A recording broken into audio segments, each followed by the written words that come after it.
right, this is it. The last game the Rangers will ever play at Shea Stadium. It's the last year of Shea Stadium. The Rangers, having just won an exciting opener of a doubleheader, get set now for Game 2. Rangers and Mets from Flushing, New York. Along with Victor Rojas, I'm Josh Lewin. Happy Father's Day. Glad you found us switching over in the Metroplex from I-27 to FSN Southwest. Here is where you will see Pedro Martinez on the mound for the New York Mets. It's the matchup that everyone was anticipating last night. Case and Gabbard coming off the disabled list to face Pedro Martinez.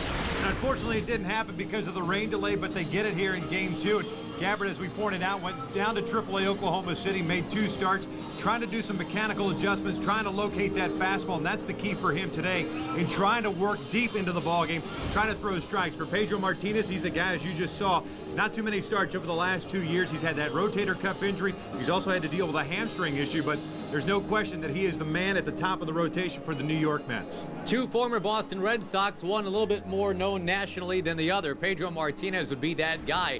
And from Game 1, one of the heroes, Ramon Vasquez. The Rangers took that game 8-7. Game 2 coming up next on FSN Southwest.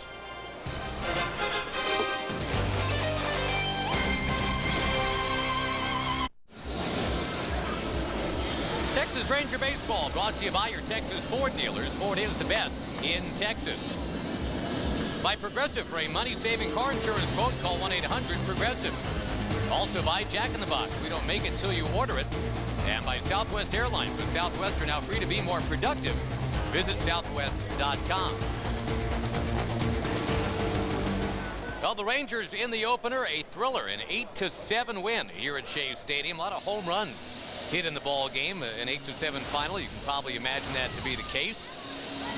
Basically, Vic Rojas, everybody that hails from Puerto Rico got into the act, long ball wise. Delgado, Ramon Vasquez, that was a big one for the Rangers. Pretty impressive shot right there by Ramon. Carlos Beltran's home run, though, would follow, and that got the Mets right back in it. Oh, that made it a 1-run lead for the Rangers, and Kevin Lewin just settled down. That was a leadoff home run to start the frame, but he settled down, got the job done, and then the Rangers started to open things up against the bullpen for the Mets. Took an 8-2 lead there. Kinsler went deep. Milton Bradley followed with a home run down the left field side.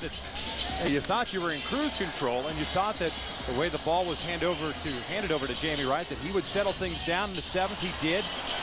Didn't come out in the 8th. Frank Francisco struggled, and this play right here is really what kept the Mets from scoring extra runs in that 8th inning. Then C.J. Wilson on to close it out in the 9th. Made it interesting, giving up 2 runs, but lo and behold, notched the save, his 13th of the year. So the Game 1 victory for the Rangers puts them at 35-35 for the year. We're going to see if they can get over 500 when we come back to Shea Stadium for Game 2.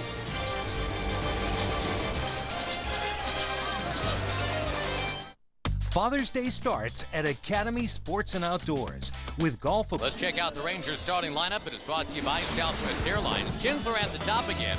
Catalinato, Young, and Hamilton. Milton Bradley gets Game 2 off. David Murphy's in left, Marlon Bird's in right. Saltalamacchia catching. Ramon Vasquez had the big effort in Game 1. Played some real good defense in that Game 2. Case and Gabbard is on the mound. He's got to swing the bat because we're in a National League ballpark. No DH. Pedro Martinez, 3-time Cy Young Award winner on the mound. Let's scout him out courtesy of Rico. Yeah, just 14 1/3 innings under his belt this year. As we pointed out, the reconstructive rotator cuff surgery that he had to deal with the hamstring issue as well. There's his overall numbers against the Rangers. And you start looking at the individual matchups, there really aren't too many guys that have an extended experience against the right-hander. It really comes down to Frank Catalinato, who's actually done fairly well against Pedro, and Michael Young. That's about it. Hank Blaylock's had some at-bats. So has Milton Bradley, but Blaylock, a non-factor here, starts a rehab assignment tomorrow at AAA Oklahoma City. And Bradley now the lineup.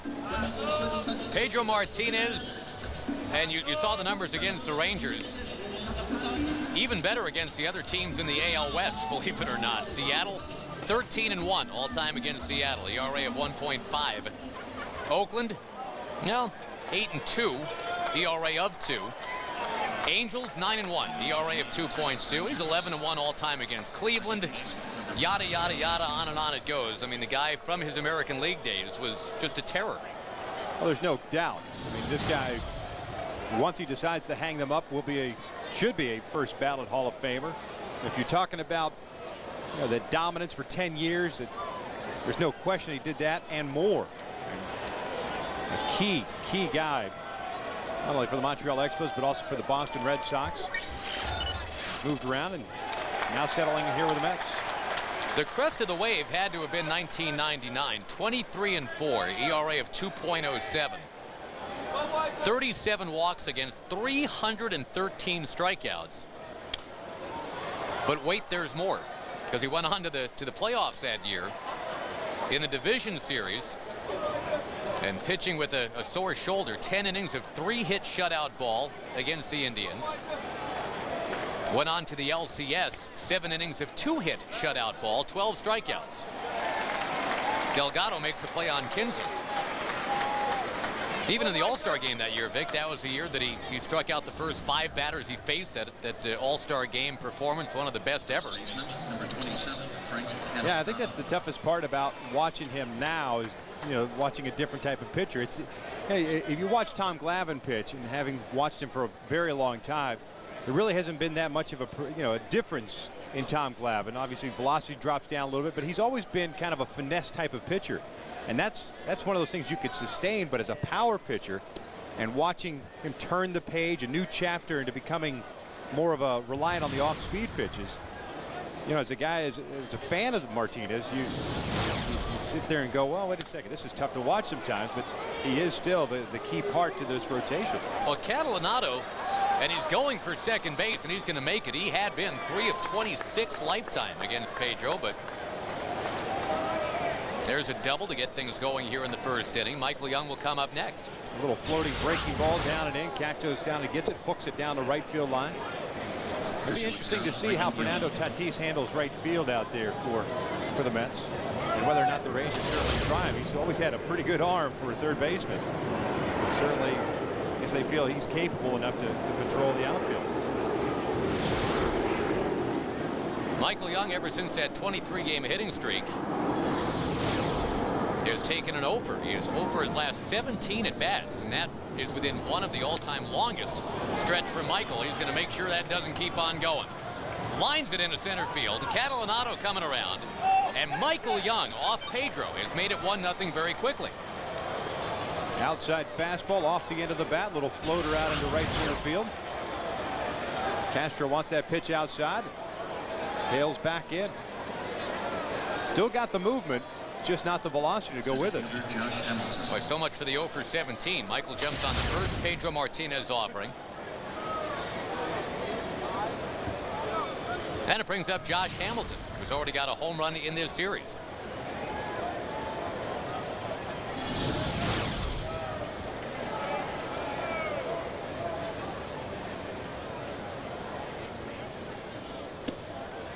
Well, the crowd has certainly thinned out for game 2. Again, it was a very exciting, very taxing game 1, even on the fans, I would believe, on a humid afternoon. They were yelling pretty loud and pretty consistently for the last about hour and a half. Hamilton off the end of the bat towards third. David Wright vacuums it up, gets rid of it, and that is out number 2. I think that's just a matter of it being Father's Day. You've watched 3.5 hours of baseball. Like to get out of here and try to enjoy some of the family a little bit. This is not a day-night doubleheader, so you don't get a second gate. It's 1 ticket, 2 games, the way it used to be.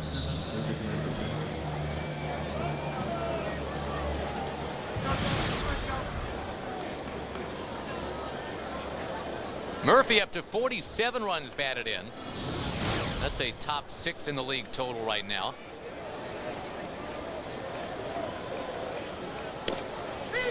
Pedro deals the strike. They're talking about that All-Star game in '99, and Pedro's been to 7 other All-Star games, but that's the year that he got McGuire and then 4 MVPs all in a row. He got Barry Larkin, got Larry Walker, Sammy Sosa, and Jeff Bagwell all in a row on strikes.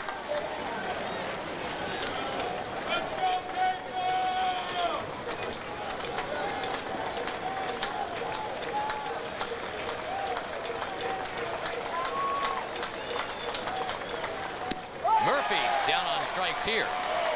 As we said, he's in good company. The Rangers get a run. Catalinato and Young make it so.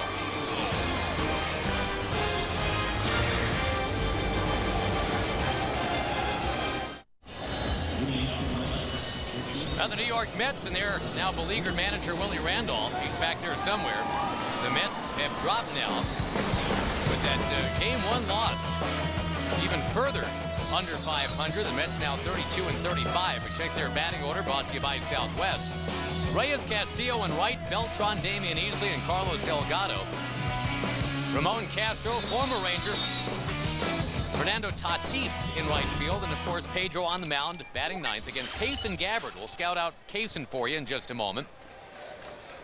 Rangers have already won once today. They're leading 1-0 in Game 2. Now we'll get to that Rico scouting report. Kaysen, as we pointed out in the open, just coming back off the AAA roster.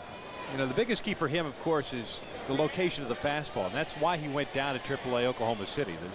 The location of the fastball has been the biggest problem for him. He starts to nibble sometimes, widens the strike zone, and really doesn't help himself out. The bunt spins. Saltalamacchia fires it to first, and he nips the speedy Jose Reyes.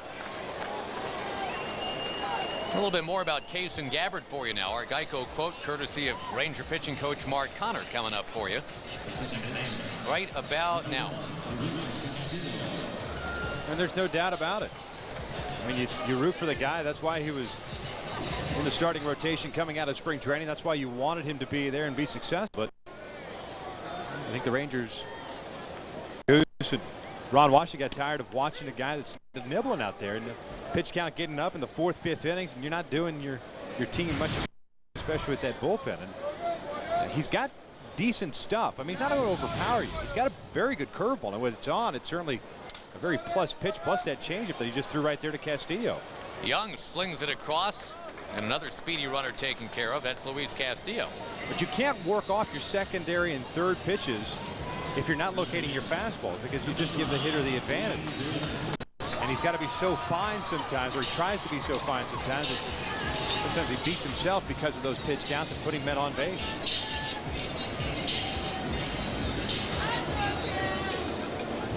I like the fact that Kaysen Gabbard comes out there and very quickly gets a couple out.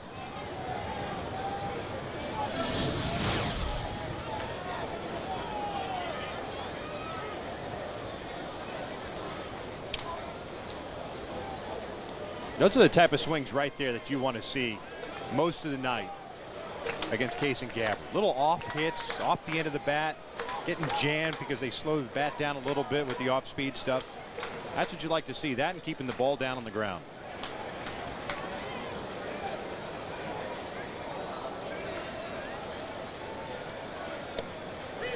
Well, if he can get that breaking ball over, that is absolutely a plus going forward tonight. David Wright hitting .424 against left-hand pitching. That's 4th best in the National League. Into left and down in front of David Murphy, a base hit on 0-2.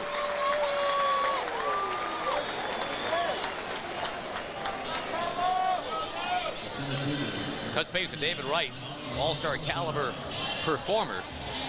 Not the first time he's gone down and gotten an 0-2 pitch. Nope. Swings hard just in case he hits it, and that has worked out for him so far in his young career.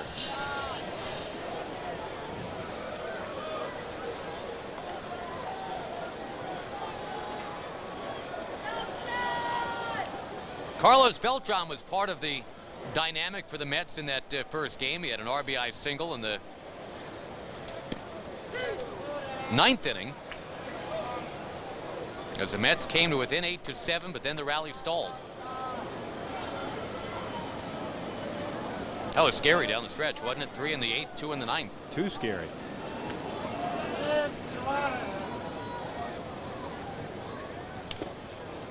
Beltran barely gets a piece of that.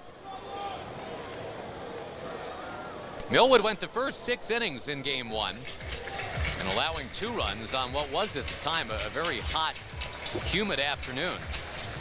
But he threw a season-high 114 pitches.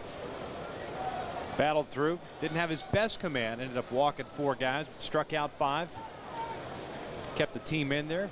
Like I said, after that Beltran home run, did a nice job of settling that inning down and keeping it with a 1-run lead.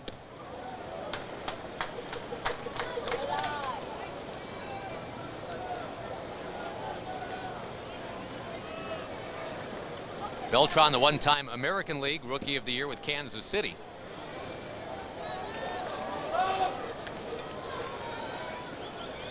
And of course had a good time of it as a Houston Astro too. That's Bob Davidson behind the plate calling balls and strikes, and he says it's now 2-2 to Beltran.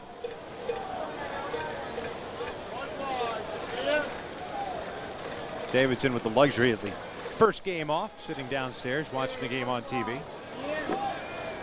We hope he enjoyed it.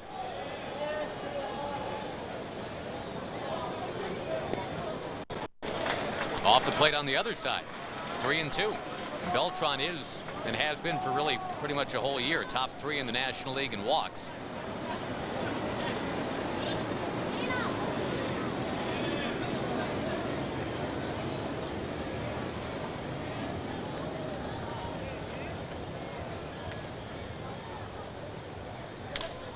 Jumps at this one and he pops it way up there. Michael Young shades his eyes from the sun. That's a battle, but he wins that battle. Never did put the sunglasses on the eyes. But he's got that baseball. It's the Rangers 1, the Mets nothing.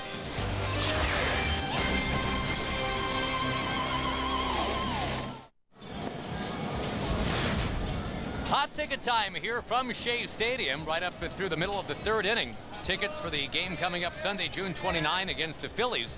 We knocked down at $12 per ticket if you want to sit in the Fox box. Real nice seat at the ballpark. Call right now, 972 Rangers. Operators are standing by, or just log on to TexasRangers.com. Now the Rangers are beating Pedro Martinez. They've already won a game today. Won the opener of the doubleheader 8-7. Well, the Rangers struck quickly to go up on probable Hall of Famer, don't you figure? Gotta be, right? Pedro Martinez. I mean, first ballot for me.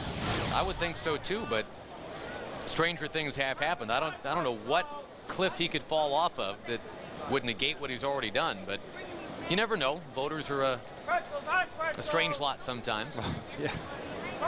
I think when you take into account, you know, like you said, everything that he has done, especially from the Cy Young standpoint, doing it at big-time games, the postseason, I think there's no question.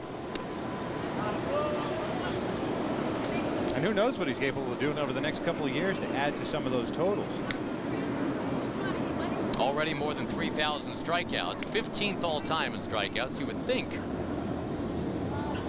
that, I mean, just stamps the passport right there if you got more than 3,000 strikeouts.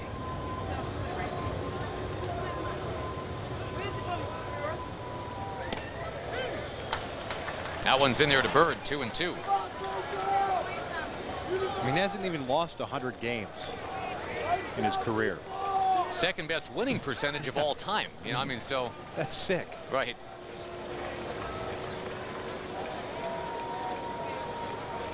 Coming into the season, Major League career ERA under 3.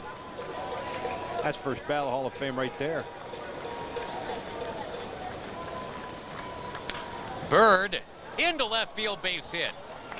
Rojas couldn't get it, and Marlon Bird trips his way around first. Going to come back and stop. The Rangers begin against Pedro 3 for 6. We were talking earlier, Vic, about that 1999 season. He went 23-4. Easily could have been 27-0. In his 4 losses, he walked only 4 men total, and his ERA was 3.0 in those 4 losses. He could have gone out the last day of that season and allowed 32 runs in 1 inning, and he still would have won the ERA title. I mean, he lapped the field that year. And the thing is, I mean, for a guy that has had 300 strikeout seasons, he's a very unassuming 5'11", 170. You know, it's not like he's some big, strong, strapping Roger Clemens looking guy. I'm looking at his overall postseason numbers. 7-1 in his career, and that includes All-Star games too. He won that Boston one in '99 we were talking about. And without getting a calculator out, with an ERA of about 3. That's division, league championship, World Series, and All-Star game. Not too shabby.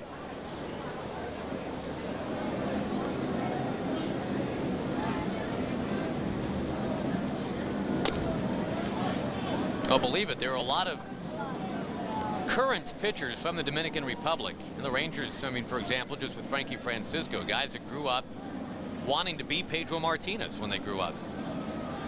And I think that the thing that really helps him, too, is that he's always had, he's never shied away from controversy. Obviously, if you go back to that Yankee-Red Sox situation, that old Don Zimmer. But for the most part, the majority of the time, he's got a great personality. Oh, yeah. It's almost David Ortiz-like, infectious, always with a smile on his face, loves his teammates. And that's the one thing that, you know, obviously you can't put a number to, but as far as sticking up for his teammates, for a little guy on the mound, he certainly was never afraid to go after another team if he had to.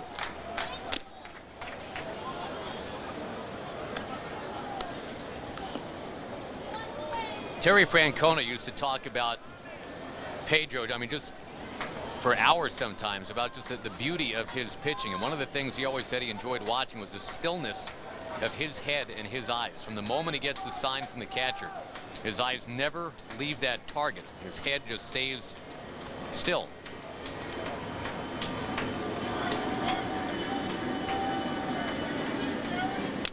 Saltalamacchia jumps on this pitch, though, and the Rangers are getting it done against Pedro. They're running on Tatis, who fires to third. Got him! Because Marlin overslid the bag. I think he was safe then out. And that's a credit to David Wright keeping the tag down on Marlon Byrd. He tried to go to the outside part of the bag, got there. Good throw. I think there's a hesitation, though, part of Marlon Byrd. Hands on there, comes off. Yep, and he kept the tag on there. If he doesn't hesitate around second base, then he's in there easily. It's not even a question. Boy, that's a tough thing. Instead of first and third, nobody out, just a runner at first and one out. Or first and second and nobody out. Vasquez, who had a home run and 4 runs batted in game 1. And that is not a typo, folks. His batting average is legitimately .343. Doesn't have enough plate appearances to qualify, but that would be a league-leading total. That batting average of .343.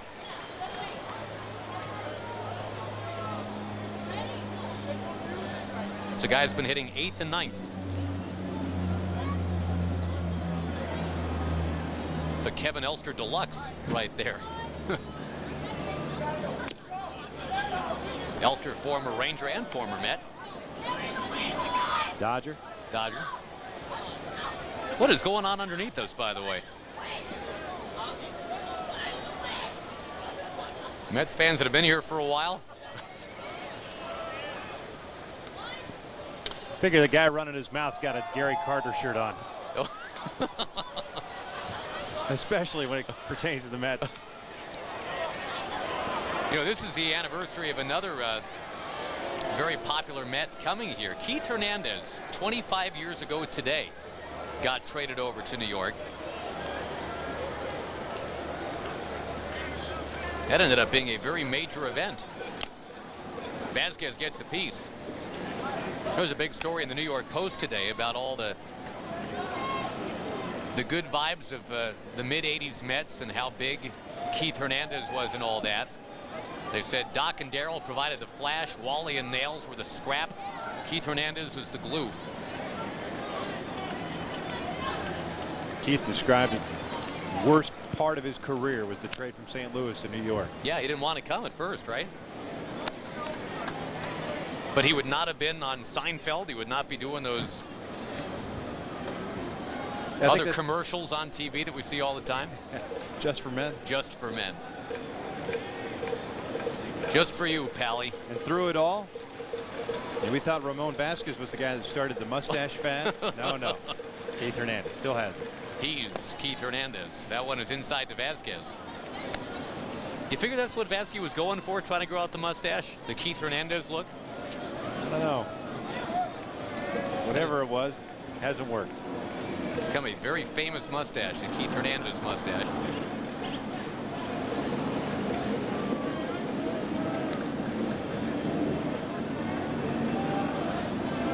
Three and two the count.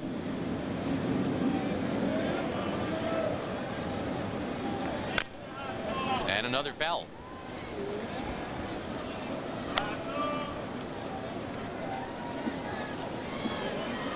The game one final, 8-7 Texas. Pretty tame game for a while, you know. It was 1-1 into the 5th inning. And moving along. Yeah, well,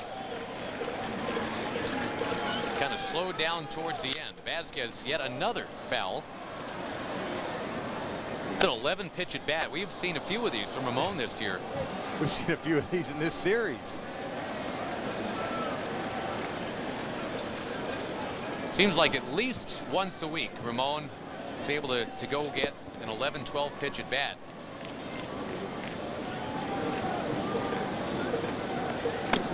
Pedro dials it down, though.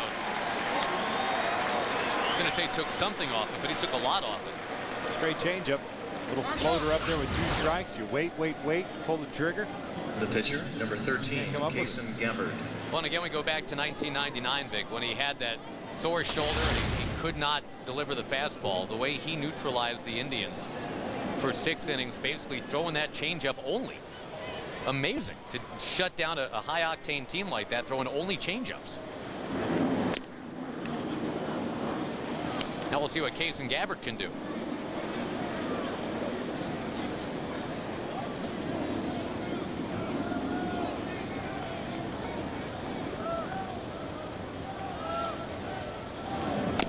The bar has been set pretty high.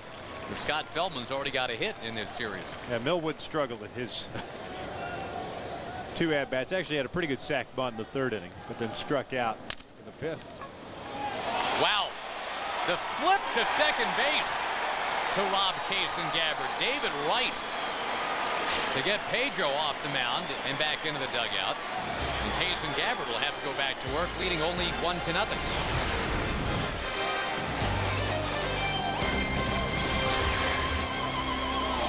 Fastballs smoking across the plate. La puede escuchar en español en FSN. Hoy es la acción en FSN. El segundo partido de esta doble cartelera, ya sabe la clave. Agarra su control remoto, busca el menu, después el zap y lo escucha en español el día de hoy con Ozzy Garza y su servidor Elena Ornelas a través de FSN. Aproveche el zap, patrocinado por Toyota para todos ustedes. Vámonos con la acción aquí en la parte baja del segundo episodio. The SAP broadcast brought to you by your local Toyota dealer. Thank you, Eleno. Happy Father's Day to Eleno and Victor Rojas. Happy Father's Day to you, my man. Likewise, and to all the dads sitting around watching some Ranger baseball on this beautiful afternoon here in the big city. Watching the Rangers hopefully finish off a doubleheader sweep. It would be their 2nd of the season. It would be a series win and send the Rangers back home. A game over 500 and a 4-2 road trip. Kevin Millwood now 2-0 on the road on Father's Day over the last couple of years. He has not won on the road other than that in the last 365 days. Pretty weird. But that's all you need to do is don't start him on the road throughout the season except for Father's Day. Right. Damian Easley against Gabbard.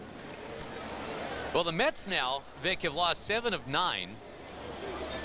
Again, that game one final 8-7 Texas. The Rangers have won 4 of 6.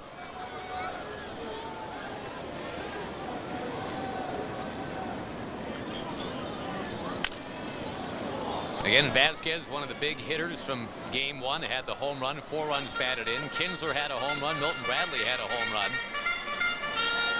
And was instrumental down the stretch, too. He made that great throw from right field. And there's already a lot of press box second guessing about why the Mets sent Brian Schneider from third base. Slow runner. Milton's got a good arm.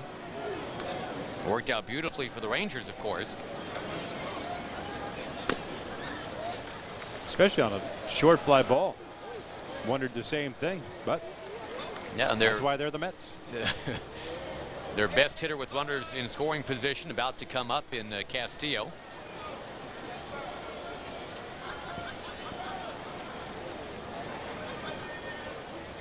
Two from Gabbard. We'll do it again. We'll take you back to that play in question. I mean, if it's a deep fly ball, fine, but it wasn't hit that deep. Milton got behind the throw nicely. When you're out by that much, heck, when you're watching it in real time from where we're sitting, just watch how slow Schneider is. What's the point?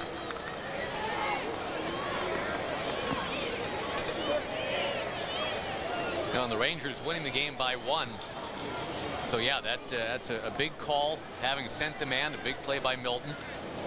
The Mets have scored 7 runs in each of the 2 games in this series, but they've only won 1 of them.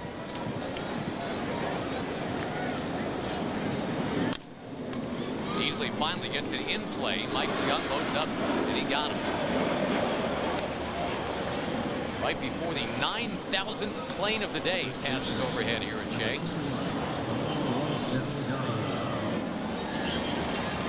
The thing is, they don't take the same path.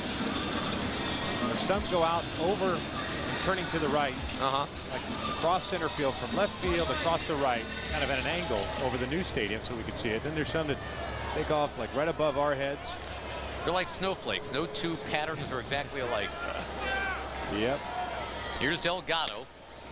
And with the shift on, that's Young to make another play, this time basically over in front of Kinsler. Delgado in game 1 passed Juan Gonzalez for most runs batted in ever by a native of Puerto Rico. 1,405. He's already got the most home runs by a native Puerto Rican. I think he got his 2 hits, so he's at 1,500, I think, for his career now. A nice milestone anyways for him. Yeah, absolutely. Guy that's certainly had a very strong career, Delgado. Well, meantime, you know, whatever mechanical adjustment the Rangers felt Gabbard needed to make, the early returns are very good. He's throwing strikes. That's all you can ask for. Put the ball in play. Keep it down low in the strike zone. Beat the ball down to the ground. That pitch was up a little bit. Fouling that one off to the right is Castro. But I mean, it sounds so simple. And obviously the execution at the major league level, whether it's as a pitcher or as a hitter, is extremely difficult. Guys are super talented. There's only so many guys that really succeed at this level. But I mean, the ideology behind pitching has stayed the same for years. Throw strikes, get ahead, stay ahead. And if you're one of those guys that isn't a strikeout pitcher, put the ball in play, but keep it down in the strike zone so they hit it down to the ground and let your defense try to do some work. Well, the Rangers got some very tidy work from that infield and outfield defense. Boy, the outfield guys, they can really run them down.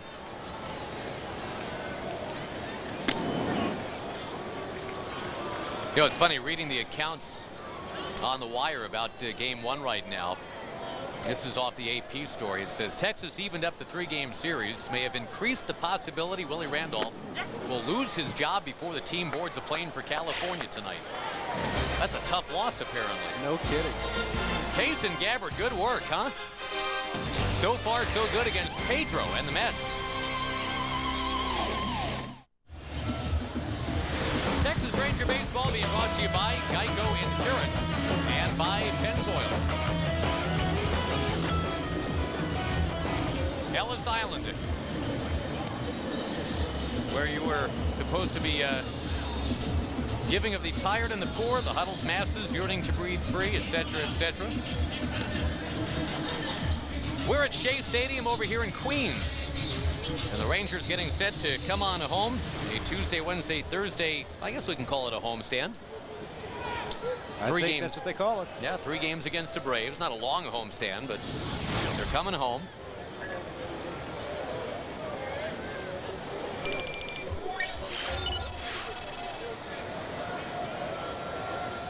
And the Rangers open things up here in the 3rd inning with the top of the order.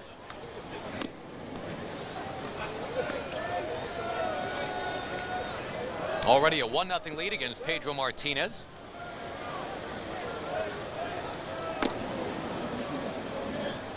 Kinsler's already done something here today. In fact, he's done a lot here today. This is high up on the list, huh? It's a big-time home run, 410 feet. Got a good pitch to drive there. Just continue to roll, man.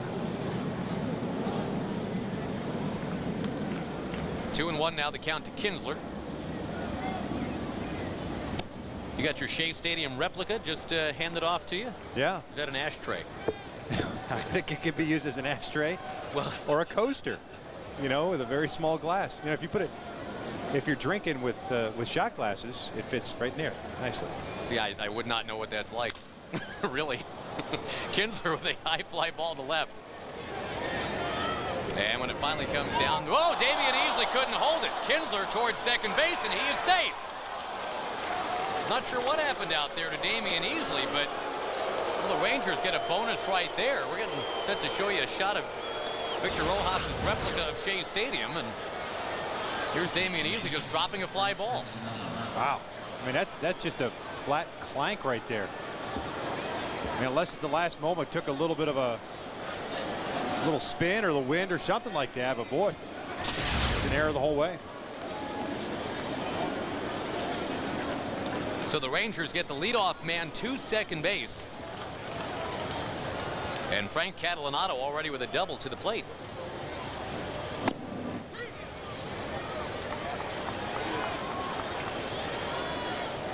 Guess they gave that a single with an error. Single and an error? How's that a single with an error? I don't know. It's an error the whole way. That's what Okay. I thought.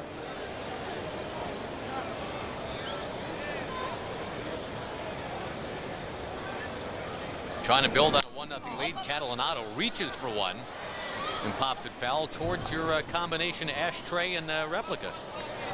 This thing's pretty sweet. It is pretty sweet. But when you fly over Shea, this is what it looks like. I mean, it just looks Right. like a bowl. If we're sitting here, which Yes. we are, actually right in here. Oh, you look awesome. The Look flights have been coming over this way. Kinsler's home run was over here. at that. Right. 410. Tommy Agee's home run is in the upper deck just beyond the foul pole. It's the furthest ball ever hit at Shea Stadium. That's a poke. It's a serious poke. Catalanato and Kinsler taking off for third. He'll make it. Works kind of like a sacrifice right there. Runner at third, one out. A very steep upper deck here at Shea, and there's the There it spot is. of the home run you're talking about. There's Tommy Agee himself showing off his sign. No, I'm kidding. It looked perfect, right? The guy's kneeling there. We go to the shot, and sure enough, now he was taking pictures. But that just shows you that's certainly not Tommy Agee. That's a pretty good poke from home plate here. Well, and the sign of good things to come for the Mets that year. The Miracle Mets. Stunning the baseball world. Tom Seaver, a 25-win season. Kuzman, Gentry, a guy named Nolan Ryan. You know, Agee had hit only .217 the year before. And he was huge for that team in '69. He was a one-man wrecking crew in Game 3 of the World Series, a game that Nolan Ryan pitched and saved.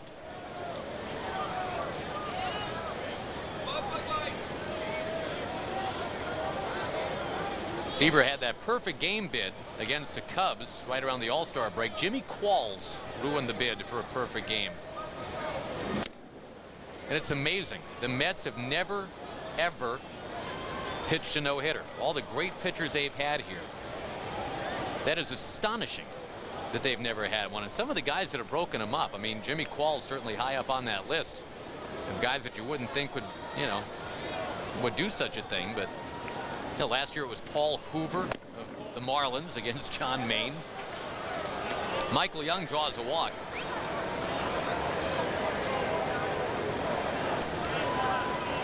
Center fielder Isn't there another team that hasn't had a no-hitter in its career? Is it the Padres? Padres. Right. The Mets, I mean, what's really weird is they've had 15 guys who have pitched no-hitters have actually pitched for the Mets, but none got their no-hitters while with the Mets. Nolan Ryan, Tom Seaver, Mike Scott, Doc Gooden, Cone, all those guys achieved no-hitters after they were on the Mets. A bunch of others did it before coming to the Mets, including Kenny Rogers. They've had 26 one-hitters. They've never stuck the landing. It's amazing.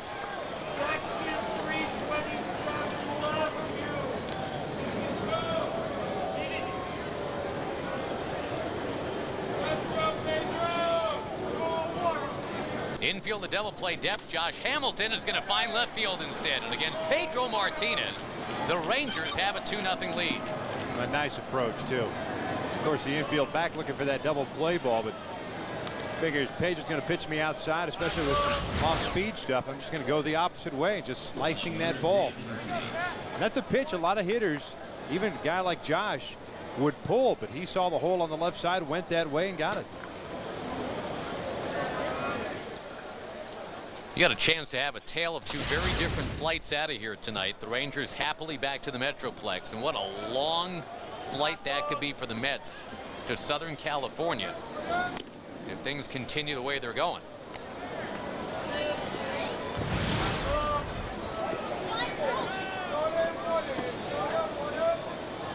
Well, the Rangers are 5 for 12 with a walk against Pedro Martinez.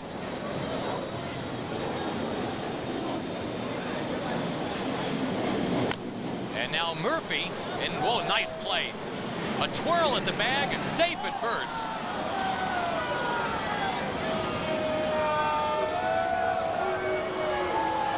Interesting to watch that one unfold. Murphy does get credit for a fielder's choice.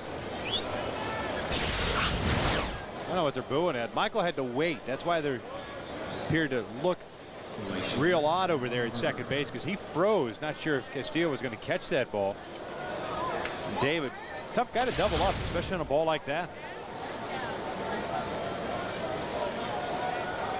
That brings up Marlon Byrd, who singled back in the second inning, which actually was only one inning ago. But now the Rangers already have made Pedro throw 52 pitches.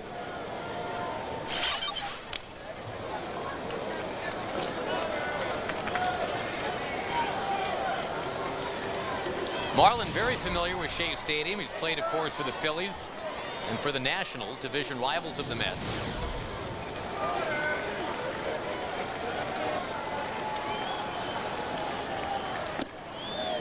That one's outside.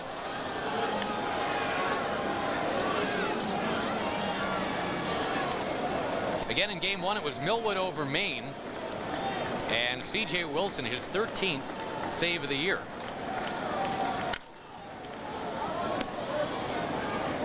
It was not an easy save, as it turned out. 2 runs scored, and 2 men were on when that last fly ball fell into the glove of Murphy and left.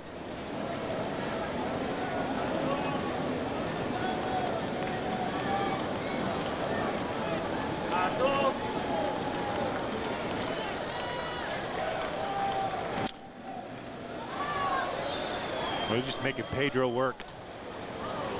56 pitches as we play here in the third inning. They went through some bullpen arms as well. Well, they sure did. Obviously, not too many guys threw a lot of pitches, but just to get him into the ball game, knocked him around a little bit. Marlin to right field, right down the line. It's foul. One of his former teams tied up with the Cardinals right now. The Phillies and Cards are 6-6 in the 10th.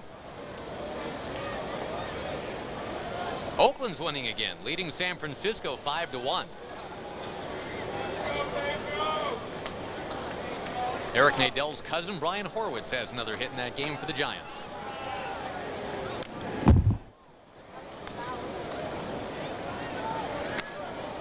Is that Uncle E? No, just Cousin E. Is that right? Cousin E. Cousin E.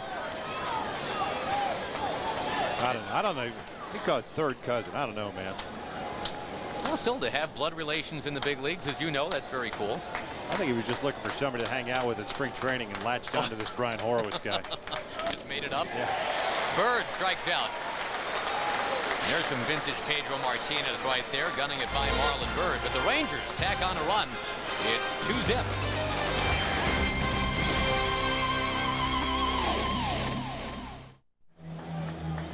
And the Rangers take on the Atlanta Braves as interleague play continues, and that begins on Tuesday. On Wednesday, the first 8,000 kids 13 and under get a set of baseball cards courtesy of Topps. For tickets, log on to TexasRangers.com or just call 972-RANGERS. Kaysen Gabbard, current Ranger, to Fernando Tatis, former Ranger. Texas already has won once today, 8-7. They're leading game 2-zip.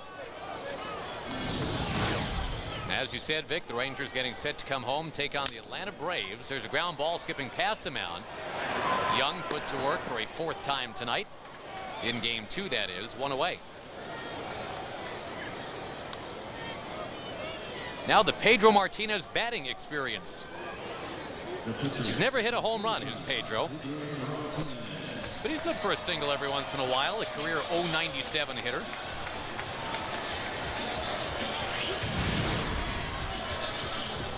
He's got good music, too. You like that? Sure. Oh, he's up to 098 now. Forgot he has 2 hits this year. Pedro chatting with Bob Davidson before he steps in. Pedro, go ahead, step in. Yeah, don't be afraid anytime tonight, big guy. While we're young. That was my Rodney Dangerfield. You like that? Was that even close? No. Okay. Got an email from Ranger fan Damon. Wants to know, Vic, do the planes landing and taking off, is that distracting for the players? Or are they just used to that? Gabbard makes a play on Pedro. No, I don't think so. It's not like they're dropping throttle right here next to the playing field, you know. No, I think a lot of times, especially in downtime, all you do, you find yourself just looking up. Although, if you're in the bullpen, you better not look up because something will come down at you from the seats. That is true. I've seen that Seinfeld episode. Hey, man. The second spitter. I lived it. Did you really? Yeah, if you look after the bullpen, you get a chance to shoot the bullpen out there one time. Bullpen catchers have to sit behind kind of an old school, backstop, chain link backstop, and it's got plywood on top. That's where the guys are sitting. So right where Josh Frazier is, he's kind of in range. Yeah, you got that plywood on top of you because they can lean over from the first, second, third, fourth deck. It doesn't matter. Batteries have come down. Well, that's not cool. Quarters. You get to keep the quarters at least? Sure. Reyes behind 1 and 2. Well, how about you just start taunting people and you end up with, I don't know, like $8-9 and change. See, they changed it around. It used to be that the pitcher would throw back towards the stands. So his back would be to the bleachers. Now the catcher's over there. That ball getting away. Saltalamacchia is on it and guns it. Hit him. Well, you can see that developing from up here, too. The ball, Reyes, Catalanato, all converging at the bag all at once. And it's basically a little bit of dodgeball right there as Reyes goes to first base, reaching on a strikeout. Unfortunately, the ball got past Saltalamacchia in this situation. Tried to backhand that ball. Not a great idea with the speedy Reyes, but did a nice job of getting to it and almost made a play. The throw is on the outside part of the bag, then you might have a better chance, but unfortunately, that wasn't the case.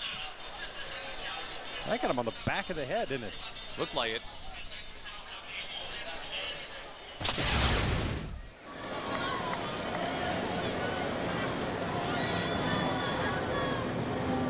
Well, he's smiling. By the way, if you'd like to email the booth, I'll get you an email address where you can do that in just a moment or two. Should have some time to pour over a few. We're into our, 12th inning of baseball today. FoxSports.com. There it is. And the keyword, when they prompt you for that, email Rangers. No space in between the email and the Rangers. Not really sure why that is. Just keep typing. Email Rangers.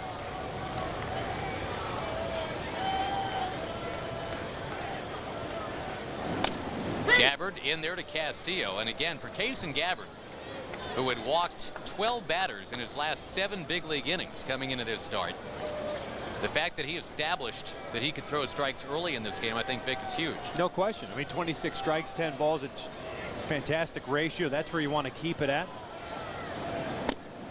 Would have had a strikeout, the inning would be over. Now he's throwing extra pitches because of that wild pitch strikeout. But you like what you've seen so far, at least I have anyway. Yeah, the only hit, the 0-2 single by David Wright. We talked earlier about how tough Wright is on all lefties.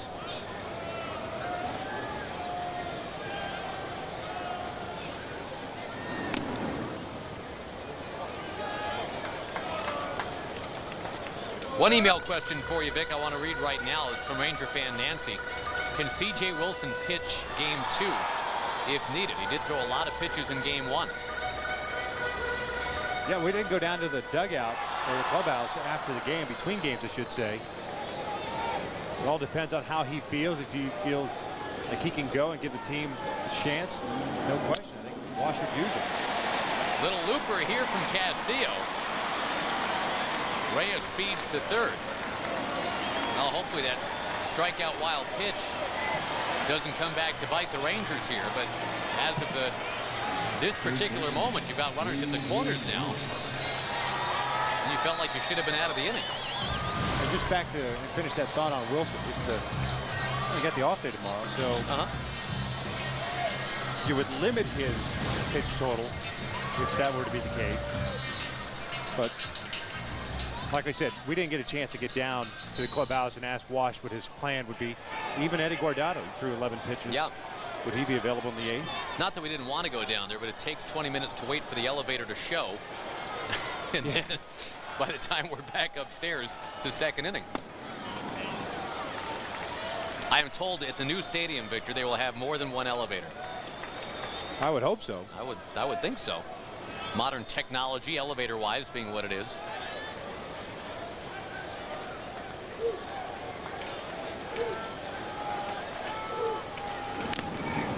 Ball and a strike now to David Wright. Rangers have already accumulated 5 hits in this one. They had 11 in the opener. This after getting only 3 hits on Friday night against Oliver Perez.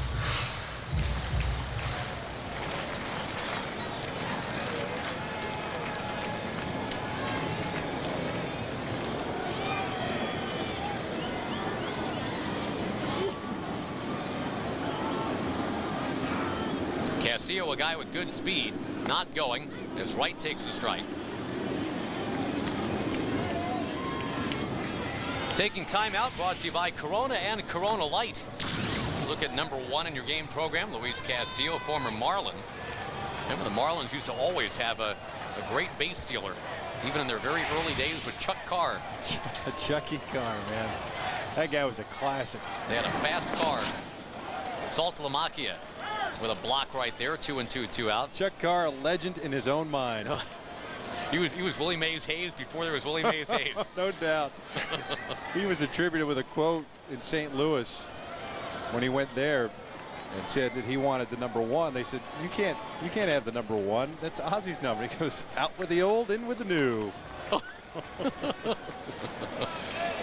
Good guy, but he just, I'll never forget, he wore this leather jacket to Dodger Stadium, and it was an airbrush picture of him with no shirt on the back. It was horrible. That's the best.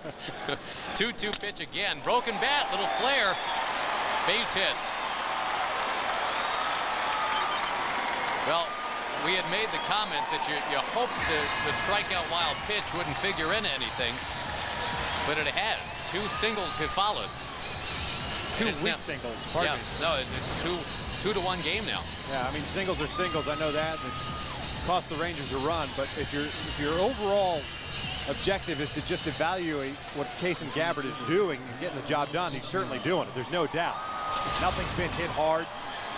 You go back to that wild pitch, Salty trying to block that ball to the backhand as opposed with 2 strikes, throwing your body in front of it. But Kason's getting the job done. He's throwing strikes. And unfortunately, the inning extended because of it. His pitch count going up because of it. And the dangerous Carlos Beltran now, a guy that at one point earlier this year was on base 41 games in a row.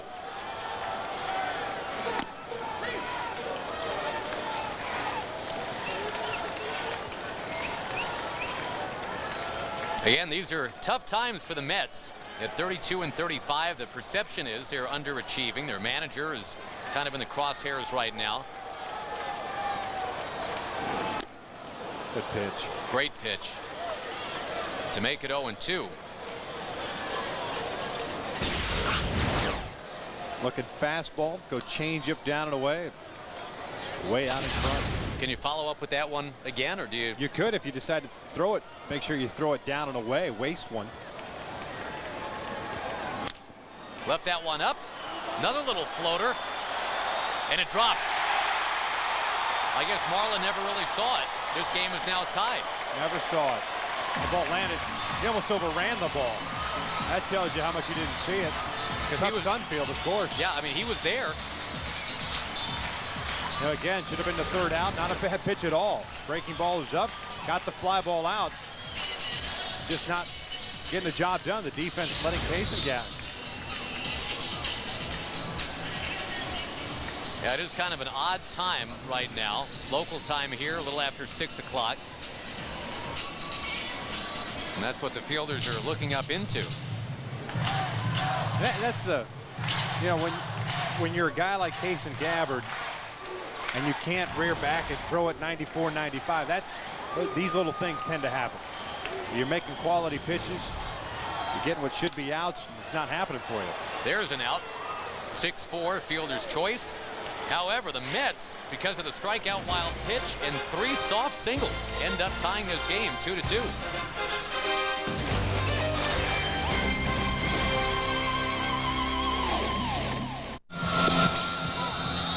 Game 2 is tied 2-2. The Rangers won the opener. Let's get you to that Aflac trivia question now. The last Mets pitcher to win 20 games in a season. Do you know who it is? Of course, Pedro Martinez has won 20 in the past, just not as a Met. Final year of Shea Stadium. And one email I feel compelled to address here, Vic. We're getting a lot of great emails here, but Mets fan James wants to know how, and I'm quoting now, anybody from a franchise like the Rangers can bash a franchise that's used to winning and has been to 4 World. We're not bashing the Mets, are we? By saying that the perception here in New York is that they're underachieving? I mean, that's what's in the papers is all we're saying. I don't think we're bashing the Mets. Don't kill the messenger. I don't think the Rangers have anything against the Mets. Certainly not in this booth. We're happy to be here. It's been a fun weekend. We do happen to be wanting the Rangers to win. We are Ranger announcers, but Pedro Martinez to the bag, and he's there. Saltalamacchia retired. But at the risk of getting another email from Mets fan James, and you know, again, we're not really making up news here. I mean, it's in Sports Illustrated, the Sporting News, USA Today, every New York paper, that the Mets have struggled to stay above 500. They've committed money, and a lot of the players that they're banking on have been brittle, not able to stay in the lineup. Pedro Martinez is one of them, right? He missed the first 2 months. This certainly doesn't help when you have your ace unavailable and working his way back from surgery. Castro spins, guns to first. That's a great play to get Vasquez. He seemed genuinely surprised that somebody made that play on him. Terrific play. That's do or die right there. It's the only thing you could do is pick up, wheel around, and just fire where you think first base is at. And that's exactly what Castro did. Beautiful bunt, but a better play by Castro to get that second out.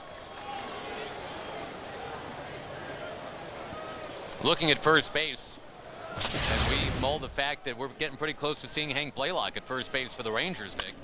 Gabbard slugs one into right center. Look at that. The Rangers pitchers are hitting a ton here at Shea Stadium. First Feldman, and now Gabbard. It's a pretty good swing rate. He had a good swing the first time up when he rolled into that fielder's choice. Nice level swing. It's a pitch to handle here. Go to Hacken. Ranger pitchers are a collective Ted Williams now. They are a 400 hitting bunch at 2 for 5. Need to get that baseball.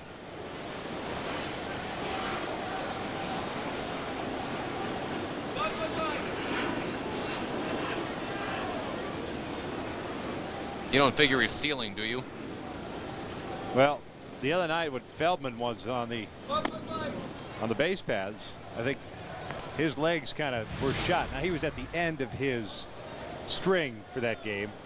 But running the bases certainly did not help. He ran out of gas quickly. So no. Kinsler ground ball towards short. And Gabbard will be forced at second. Somebody get him his glove. He can just stay right out there near the mound and go back to work. In a 2-2 game, game 2 of the doubleheader.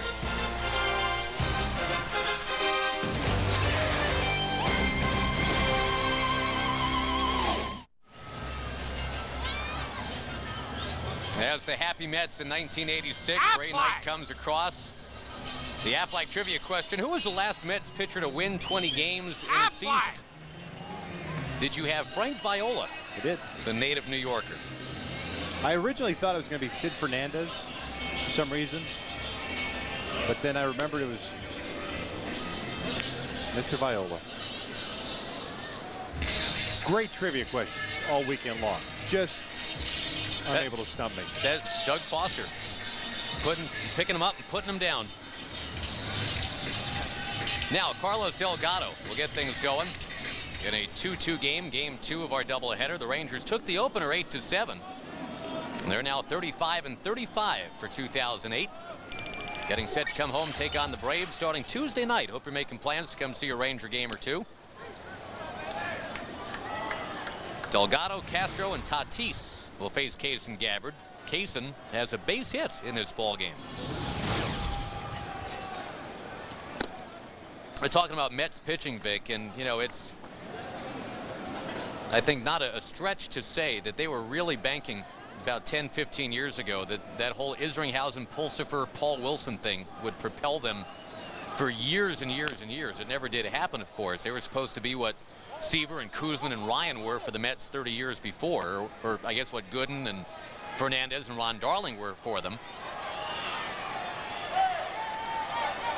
Comparing Pulsifer and company to the 69 Mets rotation was pretty popular sport for a while, but I don't know if that was ever really a fair comparison. They set themselves up for a lot of disappointment. They're not the only teams that have done that, though. I mean, you go, you know, especially any ball club, when they're starved to get a good core of young players, especially pitchers, especially starting pitchers, down in the minor leagues, and you want to bring them up, there's always that hype and that excitement about it. It happened around the Rangers, right, with the DVD? Yeah, to a certain extent, it sure did. You go back to late 80s, early 90s, or whatever, the Oakland Athletics, they had the 4 aces, supposedly, with Todd Van Poppel. Was it Kirk Dressendorfer? Yeah. You know, it didn't work out. You know, you put high expectations. Nobody knows pitching, especially. The expectations just get to be a little bit too high. Until they get to the big leagues, you really don't know exactly what you have and how it translates. The talent down in the minor league, you know, that's kind of gives you a nice little springboard to get to the big leagues and figure out what type of person you have. But as far as stuff and makeup and character, and you can't account for injuries either. No. You have no idea what's going to happen with a guy if he breaks down and whether or not he bounces back.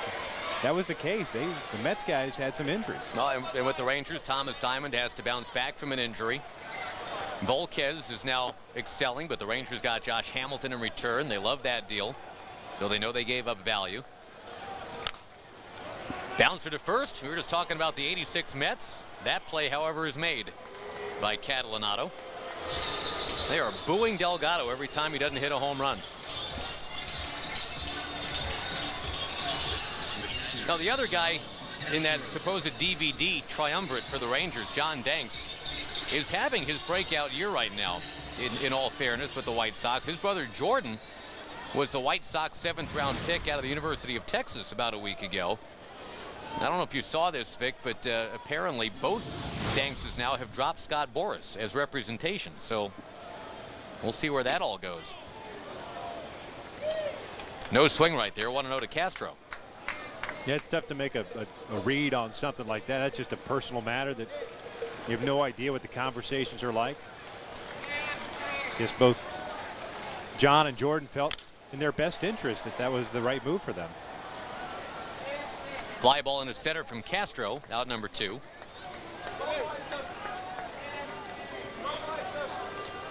Former Ranger third baseman Fernando Tatis will come up now. And again, just a real quick address a former Ranger third baseman by the name of Hank Blaylock, because when he comes back, he'll be a first baseman. Sounds like Hank is going to go off on a rehab assignment, Oklahoma at Nashville on Tuesday. Maybe play about 3 games. If all goes well, he'd be with the Rangers next Friday when the Rangers are in D.C. So it could be that Hank Blaylock's first work at first is against the Washington Nationals in about 5 days. That's the goal, I guess, right now.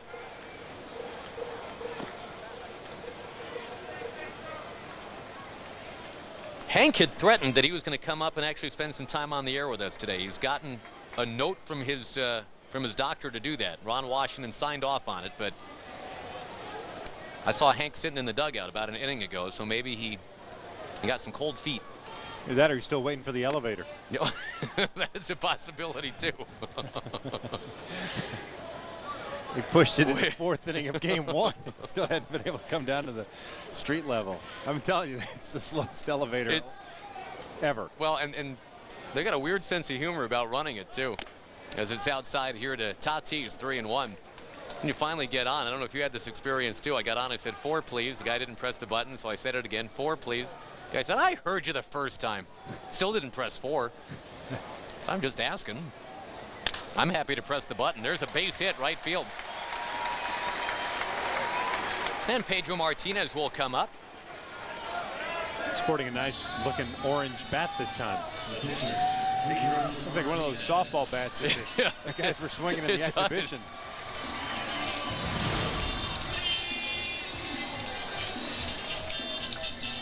I am digging those helmets, though. You like those? Yeah. Those are pretty sweet. Black and blue. Turbocharged on the sides. Looks like something out of Iron Man, but I like it. So does Pedro's swing, by the way, and that's strike 1 on a foul.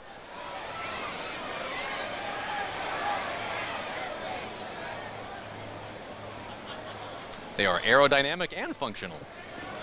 Fashion forward. Uh-huh. Is he from the future? That's what it looks like right there.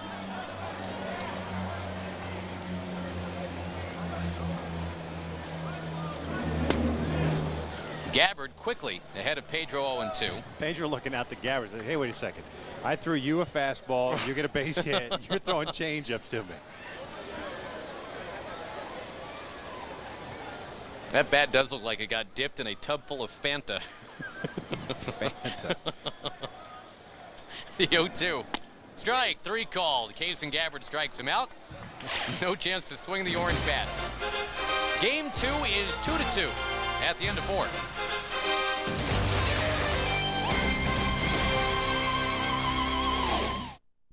And the Rangers take on the Braves this Tuesday through Thursday. Join us on Wednesday for Dollar Hot Dog Night. It's also a special Dr. Pepper Autograph Wednesday for kids 13 and under only. Current and former Rangers will sign autographs on the concourse during batting practice. If you need tickets to that game or any home game this year, go to TexasRangers.com or just call 972-RANGERS.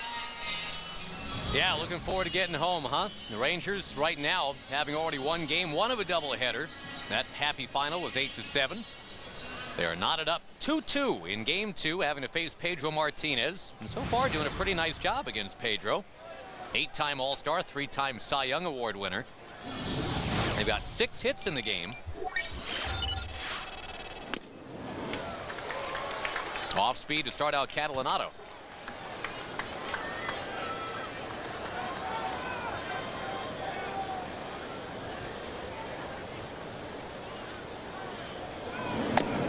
It is, I think I can speak for you on this one, Vic, decidedly the opinion of this booth that it's ridiculous to think that Willie Randolph's job hinges on the outcome of this particular game 2 of this doubleheader.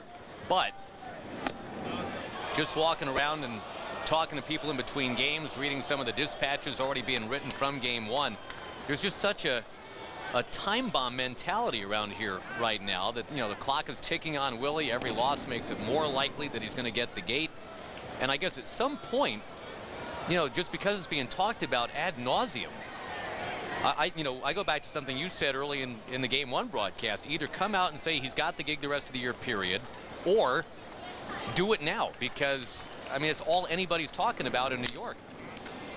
Catalanato sends one to center. And I think you and I are both in agreement. Willie Randolph, like Ron Washington, just a real solid baseball man. Yeah, and I don't think Omar Minaya, unless the Wilpons say to Omar, you have to make a change, I don't like what I'm seeing, then you got to do what ownership says. But if the onus is on Omar, I don't think he's going to be swayed by the media. And that's basically who's fueling all of this stuff. And the fans, of course, are upset. And there's no question that it's fodder for everybody to look at and to respond to. But are you going to make a change for the sake of change? You have to look at what the players are doing. If they're playing and they're performing, and they come back, they battle back. I mean, this is a ball club that has blown several saves, and their bullpen hasn't been very good of late. Yet they almost returned the favor to the Rangers, making it an interesting game. They lose 8-7. Unfortunately, couldn't come back. But you know what? Doesn't Willie deserve a little credit for having his team not just fold? Sure. And keep the guys in check and continuing to pat their backs. And move him out there to get to a 1-run deficit. I mean, you know, there's a little give and take. It's not all his fault. Willie Randolph's been around here in New York since he was traded from the Pirates to the Yankees in '76, when Billy Martin begged and pleaded for a second baseman who could get on base and run around. Michael Young into right center field, and a sliding catch out there by Beltran to rob Michael Young. He's done that before. He's taken home runs away from Michael Young with acrobatic catches. This time he simply takes away a base hit, coming in instead of going back. A little sinking liner, a little basket catch. Just got that glove underneath the baseball and made a nice catch, immediately showing to Mike Riley, the second base umpire. Talking about Willie coming over from the Pirates. The guy that he took over for, I think it's kind of ironic, was Sandy Alomar, Sr. He's now Willie's third base coach. Hamilton, a ground ball up near first. That is foul.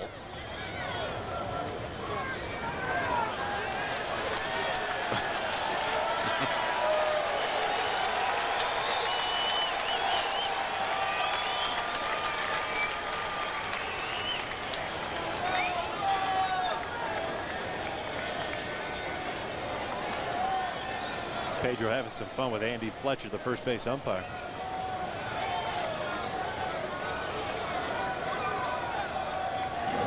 See if Hamilton can have some fun right here. Knock one off the scoreboard.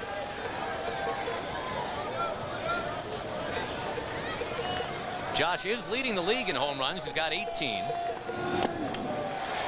Tough pitch right there.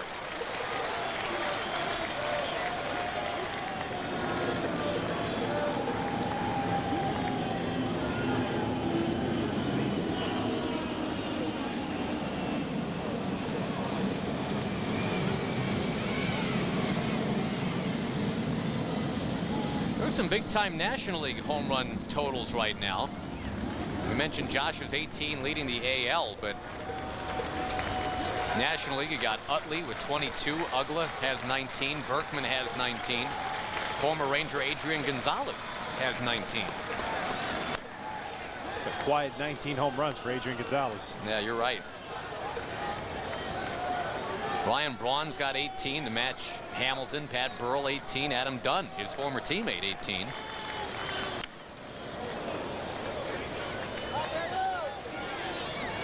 And it's been a while since we can say most of the power hitters in baseball are National Leaguers. Different ways of viewing that, though. You could say that there's better pitching in the American League than there is in the National League. Hamilton knocks another one foul. The Rangers have Pedro up at, what, 82 pitches now already.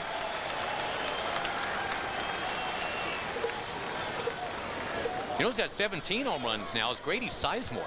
He hit one today. The Indians beat the Padres 7-3.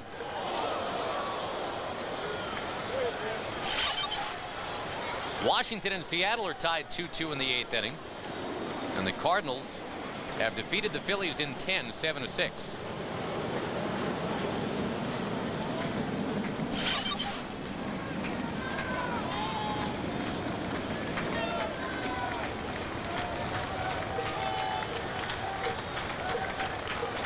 Strike three. And Hamilton knew it too. So Pedro now has set down 4 straight. And the Rangers in game 2 are tied 2-2.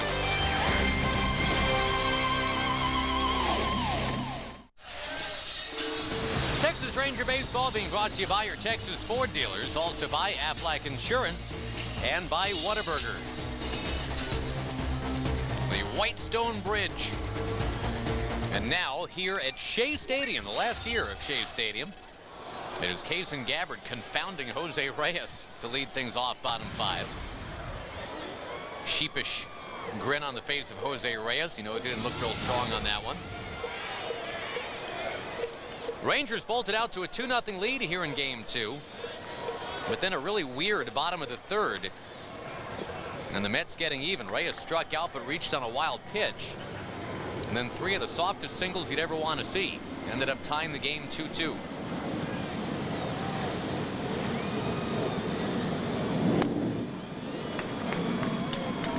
One thing you absolutely don't want to do is put Reyes on to begin things in the bottom of the fifth in a tie game. He will run. If you're going to do it, make sure that he earns his way on base. Hurry. Got to get rid of it. Michael Young got him at first base.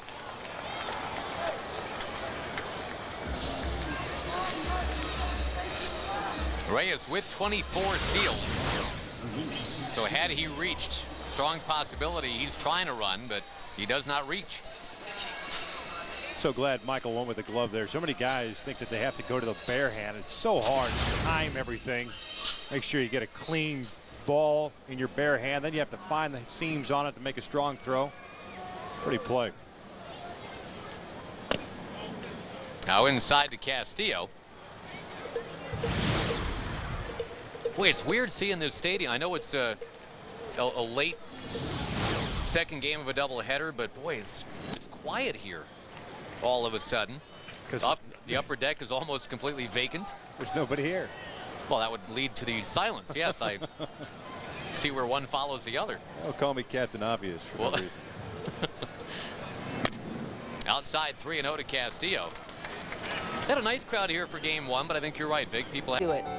I'm from here and I'm for here.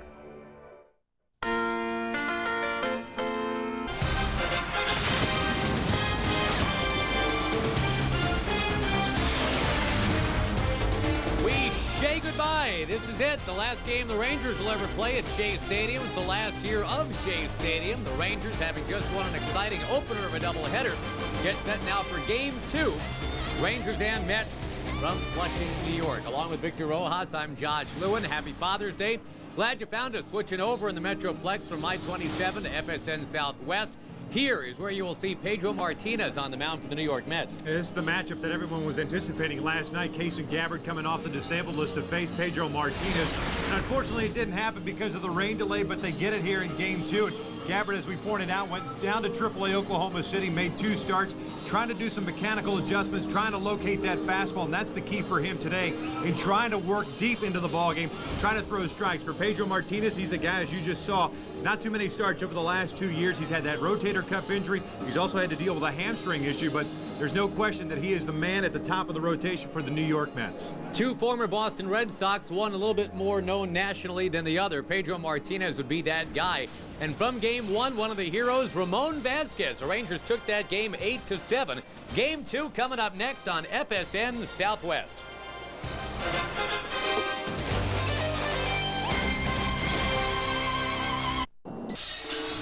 Texas Ranger Baseball being brought to you by your Texas Ford dealers, also by Aflac Insurance and by Whataburger. The Whitestone Bridge. And now here at Shea Stadium, the last year of Shea Stadium, it is Kason Gabbard confounding Jose Reyes to lead things off bottom 5. Sheepish grin on the face of Jose Reyes. You know, he didn't look real strong on that one. Rangers bolted out to a 2-0 lead here in game 2. But then a really weird bottom of the 3rd. And the Mets getting even. Reyes struck out but reached on a wild pitch. And then 3 of the softest singles you'd ever want to see. Ended up tying the game 2-2.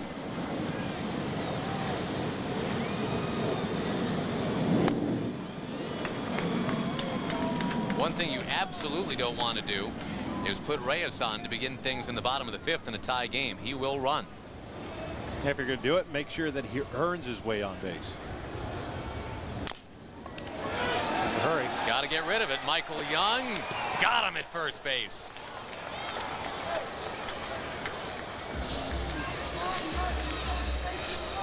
Reyes with 24 steals. So had he reached, strong possibility he's trying to run, but he does not reach. So glad Michael went with the glove there. So many guys think that they have to go to the bare hand. It's so hard to time everything. Make sure you get a clean ball in your bare hand. Then you have to find the seams on it to make a strong throw. Pretty play. Now inside to Castillo. Boy, it's weird seeing this stadium. I know it's a late second game of a doubleheader, but boy, it's quiet here all of a sudden. Because the upper deck is almost completely vacant. There's nobody here. Well, that would lead to the silence. Yes, I see where one follows the other. Oh, call me Captain Obvious for no reason. Outside 3-0 to Castillo. Had a nice crowd here for game one, but I think you're right, Vic. People had their Father's Day dinner plans, and off they go. Beat some traffic, you know. Maybe get a chance to barbecue some. Unlike the barbecue that was in the parking lot last night. Oh, man. Those poor cars. Gabbard, his first walk. And David Wright will come up. I mean, that's certainly a decent thing to talk about here. The fact that Gabbard, who was averaging 2 walks per inning his last 2 starts, goes until the 5th inning here before walking anybody. But in a 2-2 game, that's still a tough walk right there. Especially a couple of those pitches nowhere near the strike zone, which got out of sync there. Needs to make some quality pitches here against Wright. Quickly back to your thoughts on the massive car fire yesterday. Did they ever decide how that started? Ground ball third base. Vasquez to Kinsler, and he gets rid of it. Cat with the stretch. The double play, thus ending car fire talk. 2-2 at the end of 5 in game 2. The Rangers took the opener 8-7. They are looking to sweep the Mets at Shea.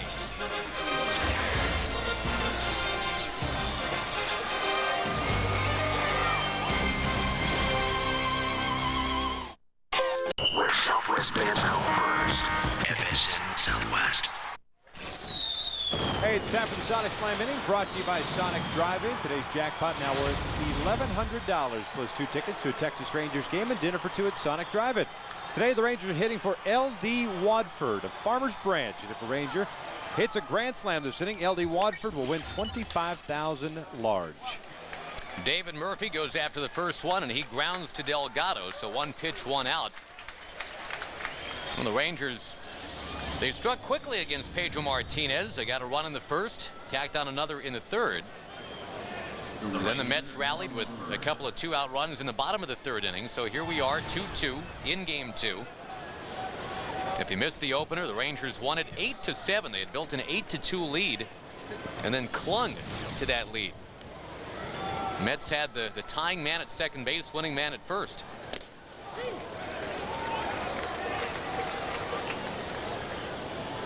Victor, a bunch of emails from good Ranger fans wanting to know how Tom Grieve is doing, and the good news is, from all accounts, Tom's doing great. And he, I know, appreciates all the well wishes.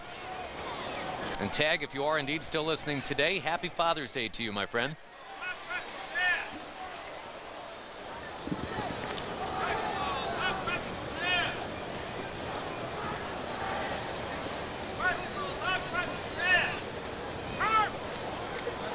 Two strikes to Marlon Byrd.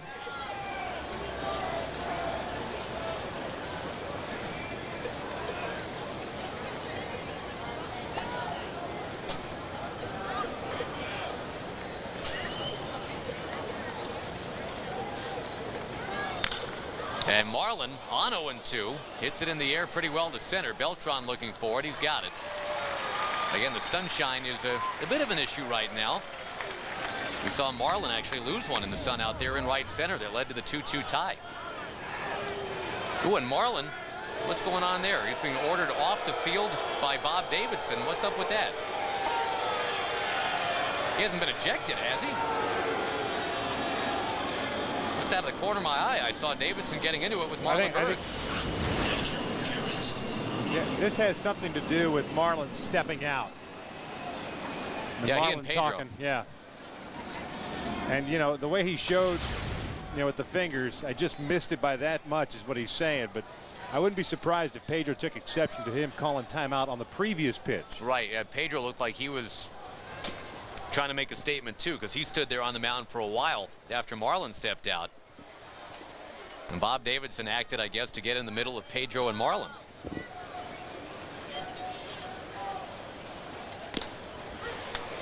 In there to Saltalamacchia now, 1-1.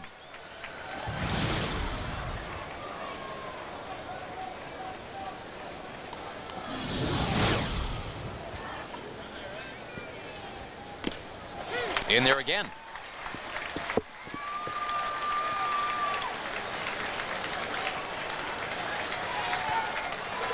Well, the pitch count has grown more manageable for Martinez. The last few innings have not been as tough on him as the first few. Saltalamacchia on the ground, dropped at second base, but recovered. And Saltalamacchia is the final out of the inning. That is 7 straight retired by the great Pedro Martinez. And it's still a 2-2 ball game here in game 2.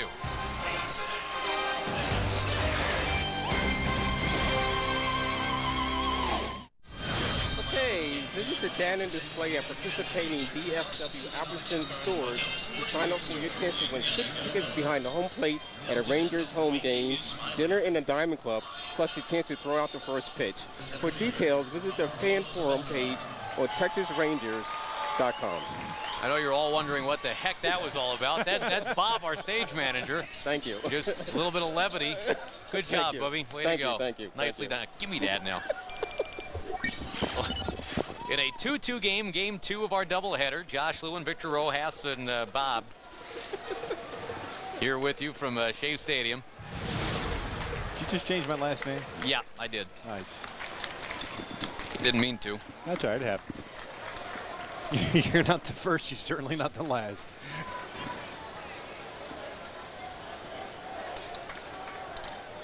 It'll be Beltran, Easley, and Delgado against Case and Gabbard, who continues to cement his standing as a storyline in this game.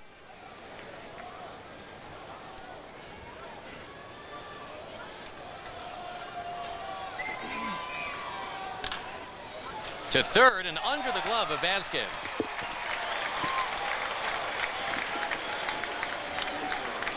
Well, 2 of the Mets' hits now have come from Beltran. Just underneath the glove, just like you said, Josh. Outstretched glove, just didn't get that thing down quick enough. Would have been a really nice play had he gotten to it.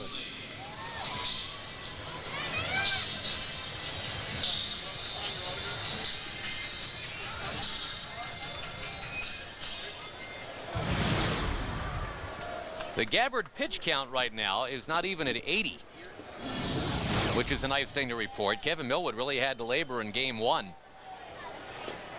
He threw 114 pitches, and it was a lot more humid when he was doing that. Actually turning into a very nice evening here in New York right now. It was like the 8th or 9th inning thereabouts. All of a sudden the winds picked up and kind of shifted things around.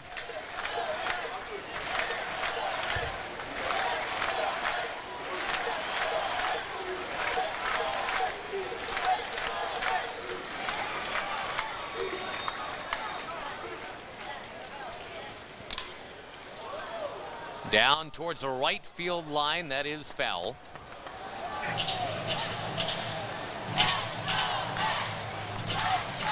Easley had a drop of an Ian Kinsler pop fly to open the 3rd inning. And the Rangers ended up with a run in the 3rd inning. They have not been able to solve Pedro Martinez since then.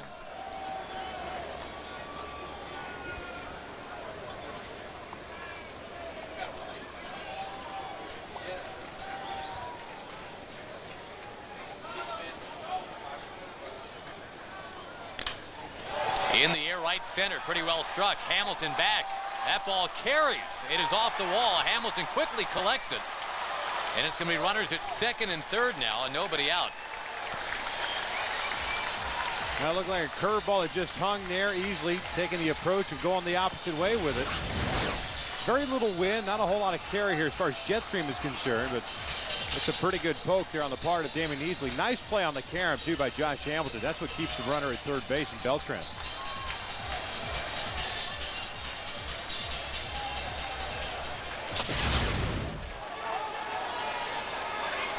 Well, Carlos Delgado, who's been hearing it from the fans all day, not in a real positive way, has a chance to win him over right here. 2nd and 3rd, nobody out, the infield in.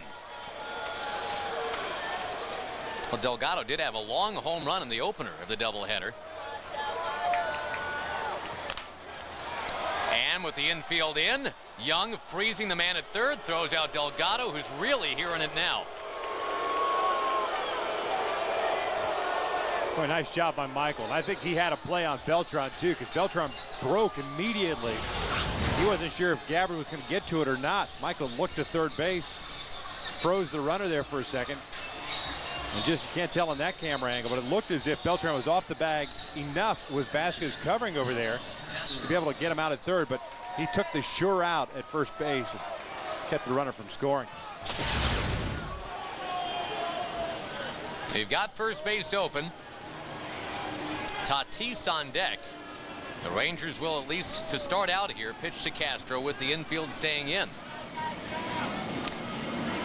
And the first one ladled right in there for a strike.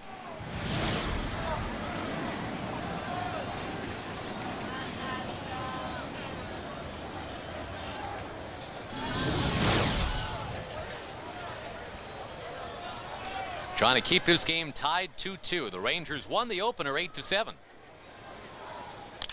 Stroke down the left field line. That's foul. Hard way to go ahead. 0-2, but it is indeed 0-2. I think the ball boy down there forgot he actually had a glove on. Oh. I got on him in a hurry.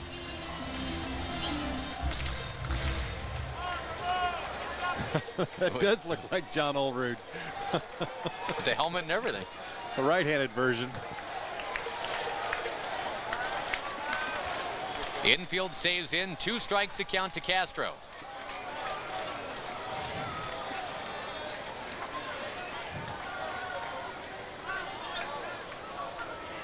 Mets out hitting the Rangers 7-6.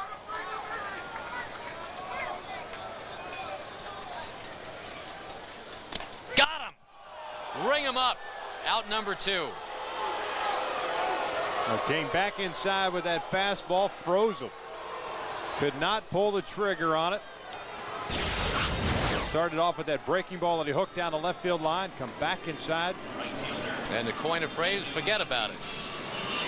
Pitch tracker says it's not a ball, or not a strike, pardon me, but a ball. But Bob Davidson calling that one a strike.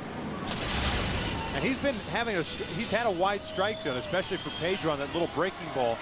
The left-handed batters on the outside part of the plate. So he's been rather consistent.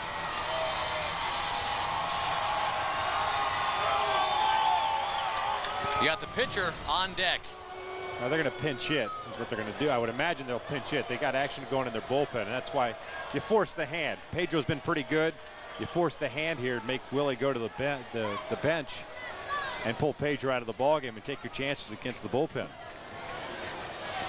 Well, they'll take 6 innings of 6-hit 2-run ball from Pedro. One of the runs will be unearned, right, with the drop made by Easley to set up that run in the 3rd inning. Yep. And that's kind of par for the course for Pedro against the Rangers. 11 ERA of 1.5 today. That's about his career ERA against the Rangers. Josh Roop is ready in the Rangers bullpen. So if they pinch hit a righty, they can go get a righty.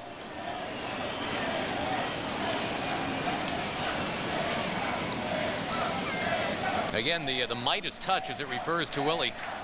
Everything he touches turns into a muffler right about now. Exactly. The fans want Pedro to stay in the game. They're chanting Pedro. It's going to be Robinson Cancel, backup catcher they called up the other day. And the irony of a guy with the last name Cancel right now. Yes. Willie's job security, again, is hanging. Mark Connor will go to the mound, so it could well be that Case and Gabbard stays in the game to face Cancel. I don't know, 2-2 game. They're chanting for Pedro, who's got a big something grin right now. I'm sure that's gratifying for him to hear, but I don't know. If you're Willie Randolph, don't you want somebody up there that can swing the bat and break open a 2-2 game right now? The problem is you don't have any right-handed batters. This is your only right-handed batter off the bench. You don't have much of a choice. I mean, it was a really easy decision to walk Fernando Tatis in that situation to get to the pitcher and force Willie Randolph to either let Pedro hit or Robinson Cancel hit. You have Marlon Anderson, you have Brian Schneider, Andy Chavez. Well, too many choices.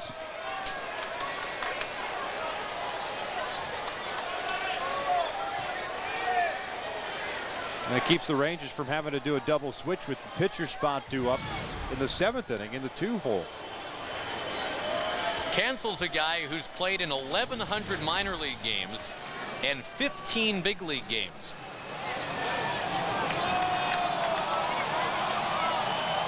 "44 big league at bats, 3,600 in the minors. Actually, the last time he played in the majors, 1999, the year that Pedro was really Pedro. That for the Milwaukee Brewers in 1999.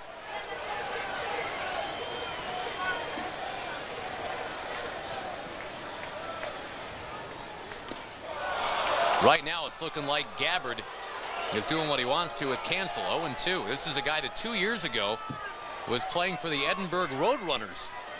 Independent League ball. I'll tell you what it says about Robinson Cancel. He was here before Friday's game, and he still didn't make it into today's media notes. What does that say? They're not banking on a lot from Cancel. Ground ball, though, on 0-2, a base hit. And he's the newest Mets hero and Willie Randolph's best friend. 2 runs are in. Too good a pitch. Too good a pitch. The idea was right. The execution, I don't know about. 2 strikes, you're going to get a guy that bounces the ball down into the ground, but look at the arc on that ball. It's almost like he's trying to throw that curveball for a strike. That's not what you're looking for right there. At least Cancel, pardon me. He's got the presence of mind, knowing with 2 strikes to shorten up and try to put the ball in play there. And unfortunately works out in the Mets' favor. If the Mets end up winning this game and Willie Randolph lives to manage another day, the 9th big league hit in the career of Robinson Cancel will have made it so. A lot of ball game left, though. The Rangers absolutely in it at 4-2. But boy, how frustrating. You're ahead of Robinson Cancel, 0-2. And you just can't finish him off. So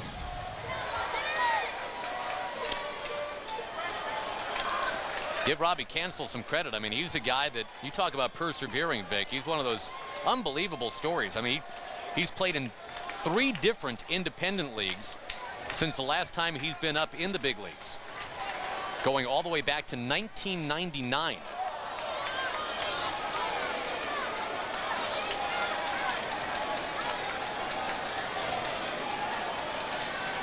Those guys usually can stick around if they're a good defensive catcher.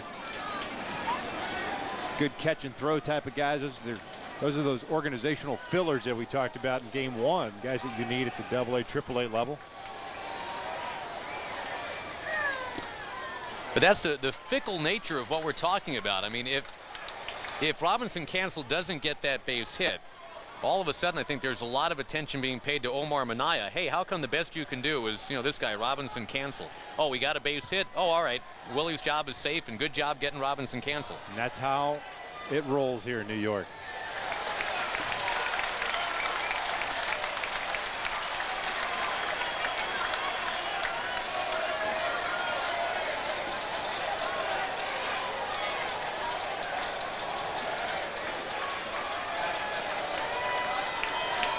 Now, the Rangers have rallied for wins already on this road trip. They're going to have to do it again. That's ball 4 to Reyes.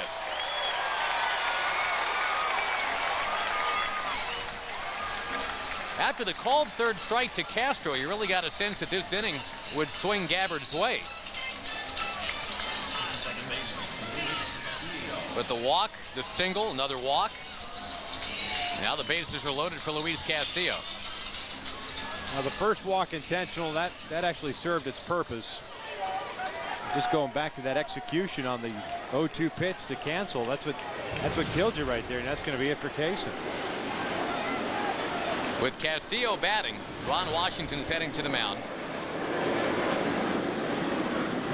And Gabbard, who you thought was going to go 6 for the Rangers, ends up going only 5 2/3.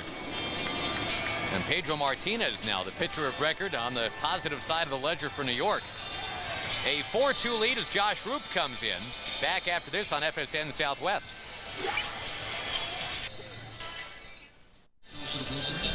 Hey, it's time for On the Borders All-Star Party. Text OTBPARTY to 777-111 and enter to win a catered party for 20 from On the Border and an autographed collectible from a hometown hero. Why? Because you can. Very nice. The Rangers and the Mets in game 2 of the doubleheader. Josh Roop was on the mound in a different way yesterday. He was hydroplaning over it, one of the tarp sliders during the rain delay. And the Rangers got a lot of play nationally out of that. That was fun to watch the guys turning the field into their own personal slip and slide during the rain delay yesterday. But now got some serious business. Got the bases loaded, 4-2 Mets, and Luis Castillo batting. Josh, a ground ball pitcher when he is on. Needing a big-time ground ball here to get the out. Get out of this inning, put the Rangers back in the dugout. Start swinging the sticks against the Mets bullpen. Trying to stay within range here. And Luis Castillo batting with the bases loaded.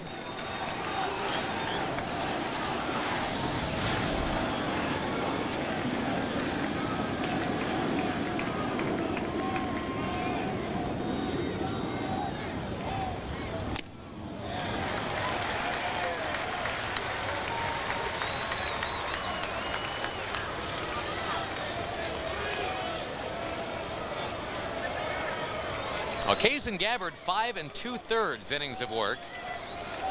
Allowed 8 hits, 4 runs. Now Roop all over the place here, 3-0.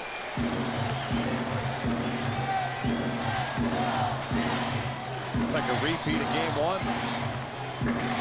Frankie struggling to throw strikes. Josh in this situation can't afford to throw another ball.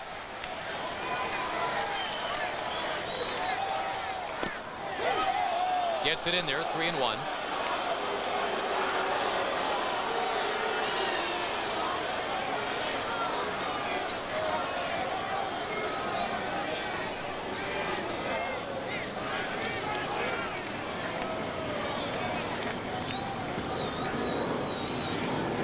David Wright on deck. And strike 2 gets in there.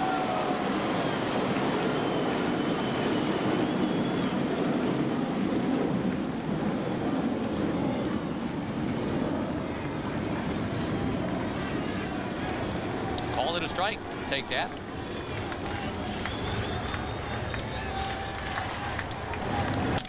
On the ground near third.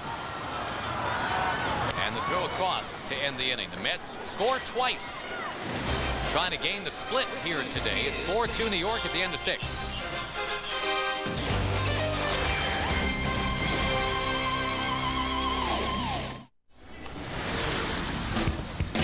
Texas Ranger Baseball being brought to you by Southwest Airlines and by Corona. We'll see another Pedro on the mound here at Shea Stadium. That's the stadium to your right there, the new place.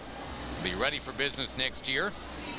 Not Pedro Martinez anymore. Pedro Feliciano takes over.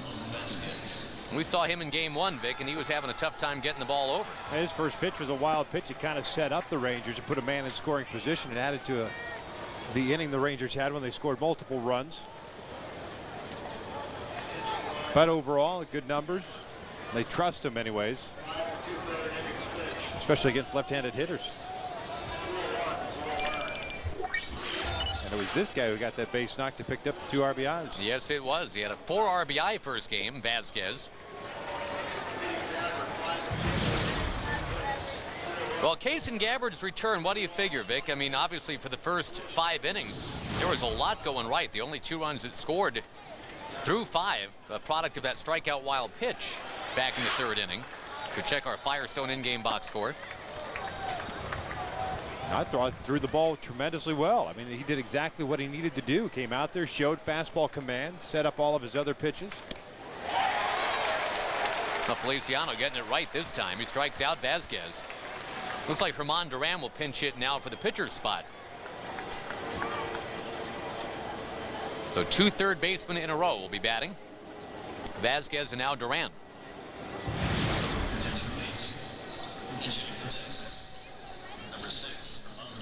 Go back to that 3rd inning too. I mean, Like you pointed out, that wild pitch and strikeouts kind of started things off. 3 weak hits, including a shattered bat by David Wright. Unfortunately, that's just the game, but he did exactly what Ron Washington, Mark Connor wanted him to do. Go out there and throw strikes, command the strike zone, and the strike-to-ball ratio certainly pans that out. Chopper to third base, Wright got him. Duran was talking after game 1 about how cool it was to be playing in front of 50,000 people, and that was the case Friday night. Not quite the case right now. Getting late in the day, second game of our doubleheader. Rangers took the opener 8-7. Coming up in just a bit, our Toyota truck game break. The batter becomes Ian Kinsler. He had a home run in the opener. What'd they say, 410 feet on that one? Vasquez, Kinsler, and Bradley, the home run hitters for the Rangers in game 1.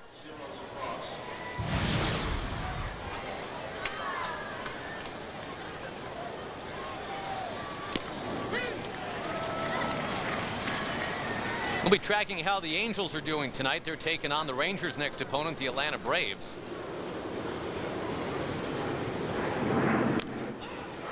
High pop-up from Kinsler. Delgado hollering that he's got it, and he does have that baseball in foul ground. 7th inning stretch in game 2. The Mets on top 4-2 as we send it to our studio now for that Toyota truck game break.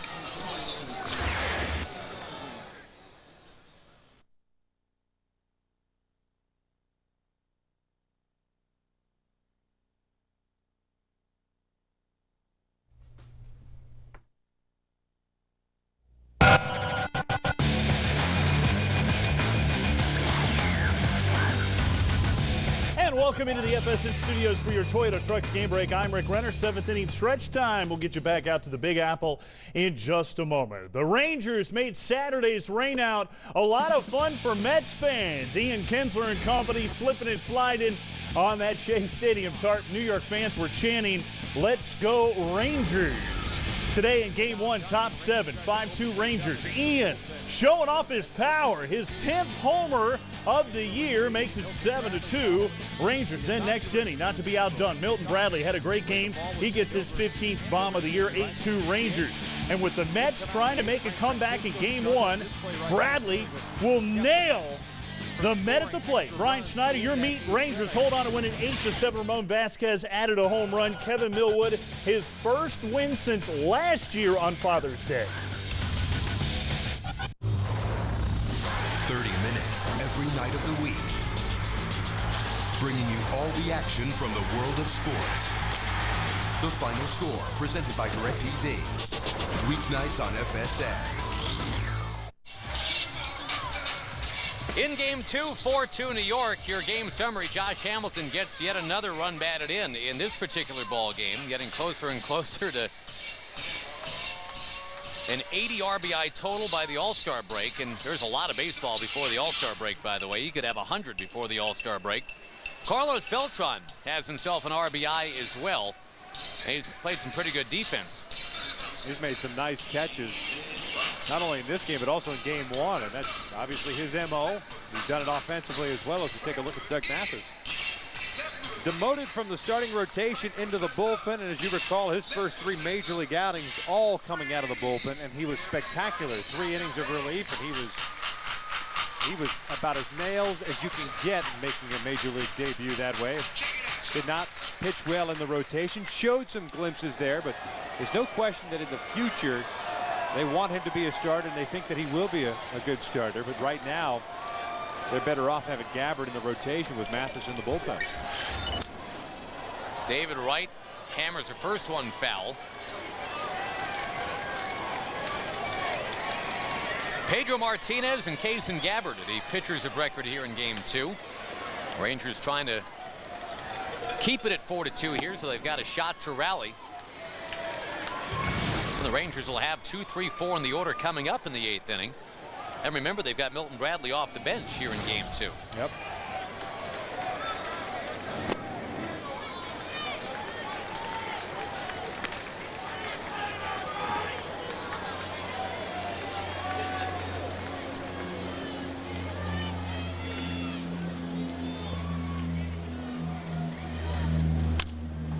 David Wright playing in the Big Apple has kept that kind of aw shucks gee whiz mentality that he brought with him to the major leagues a couple of years ago. Honest to goodness, Vic, he is a graduate of Hickory High School. Not that Hickory High School, not that of Hoosiers, but same kind of thing going for David Wright. Ground ball, base hit, right field for David Wright.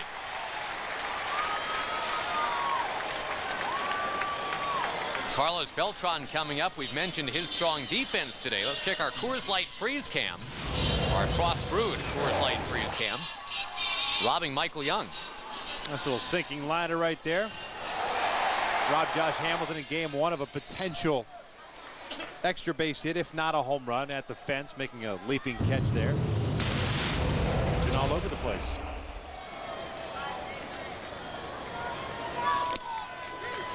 A strike to Beltran here.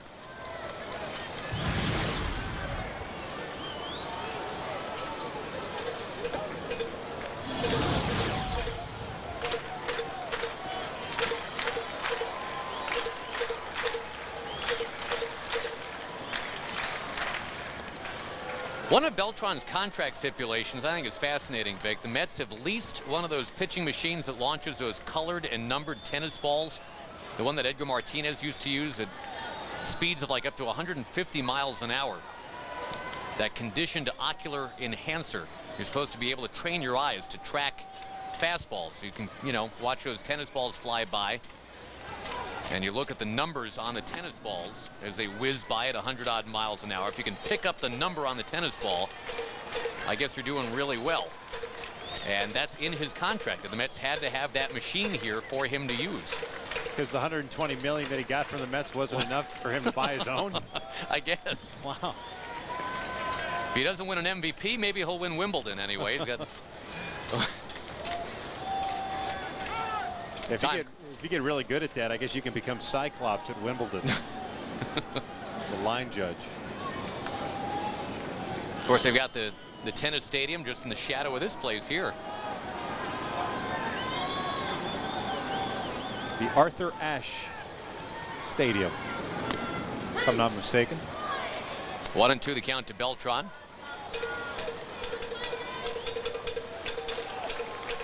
Host of the U.S. Open tennis.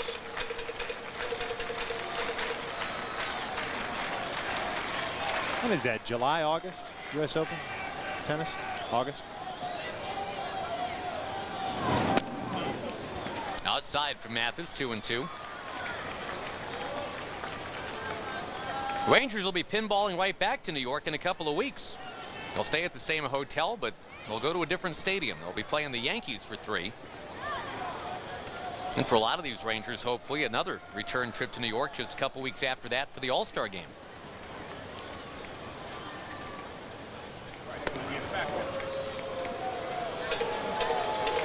Candidates abound. Kinsler, Young, Hamilton, Bradley certainly head the list.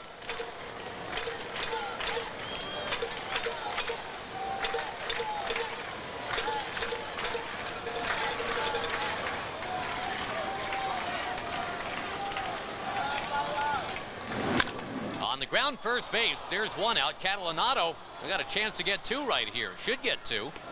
Go ahead, tag him. There you go. It's an odd double play, but it is a double play. Clear the bases and bring Damian Easley to the plate.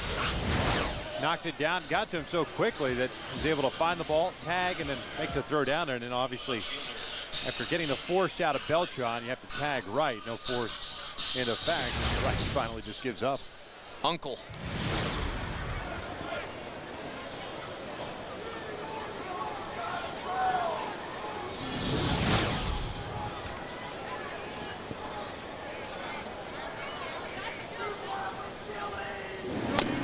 Wave and a miss by Damian Easley. Oakland has won again. The A's beat the Giants today 5-3. Save for Houston Street in that one.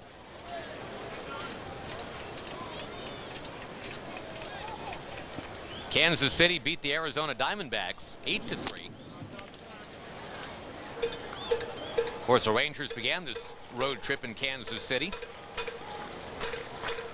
rallied in the late innings a couple times to win games. They're going to have to do that here, though they have already won once today, 8-7.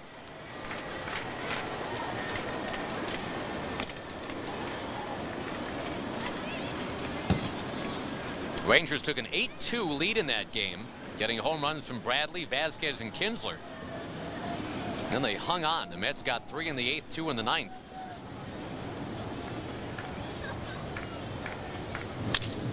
Easily pounds one into right center field. It's going to drop.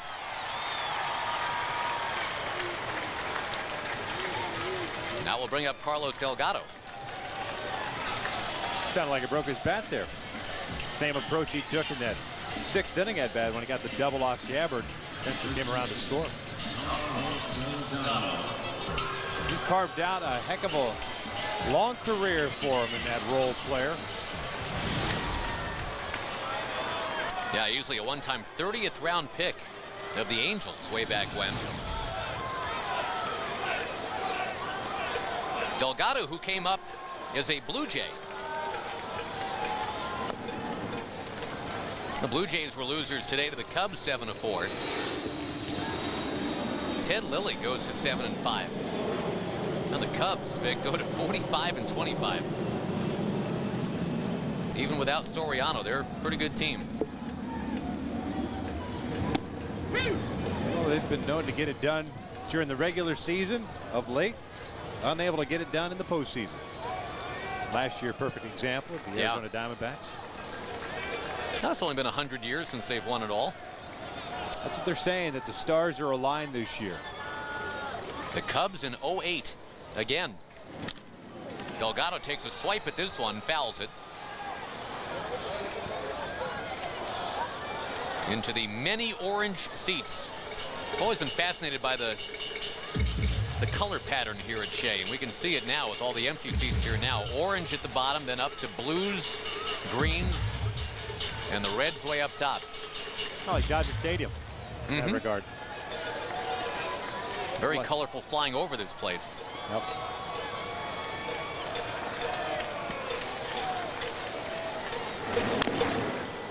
Delgado got a piece. Now we're talking about the new stadium. It's going to seat about 12,000 fewer people than Shea. And of course, Shea has been home to a lot more than just the Mets. The Jets used to play here. The New York Giants for a little bit. The Beatles have performed here.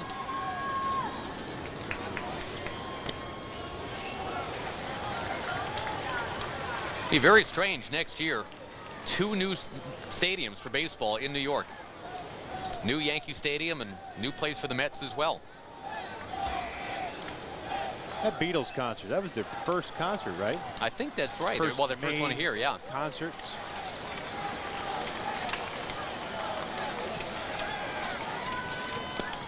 Delgado jumping out of the way.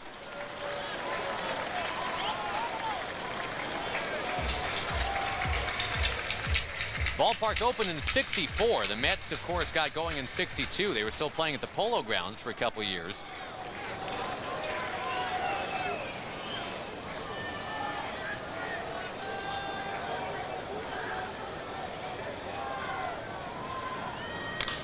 Tagged center field, base hit. That's 3 hits in the inning now. 3 singles off Mathis. And thankfully, there was a double play mixed in there, too. One of those guys that needs to locate that fastball. This one right over the heart of the plate. Up, belt high. I do believe that is considered a wheelhouse. Delgado certainly put a good swing on it.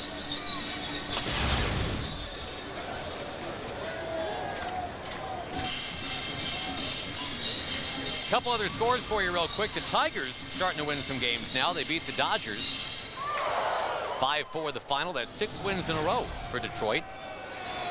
They can't really still be in that thing, can they? They're 32-37. That's not in that division. They're certainly in it. Like top to bottom, they're talent-wise, and if they can get their pitching straightened out, they're better than the Chicago White Sox. Rangers have not seen the White Sox yet this year. But they will right before the All-Star break. That's high to Castro, 2-0.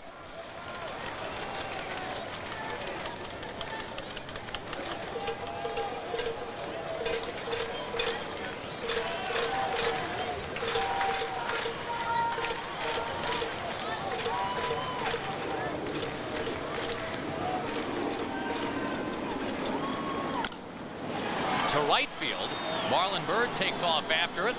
On the run, makes the catch. And the inning is over. The Rangers now trying to come on back. They've got the 2-3-4 part of the order coming, trailing 4-2.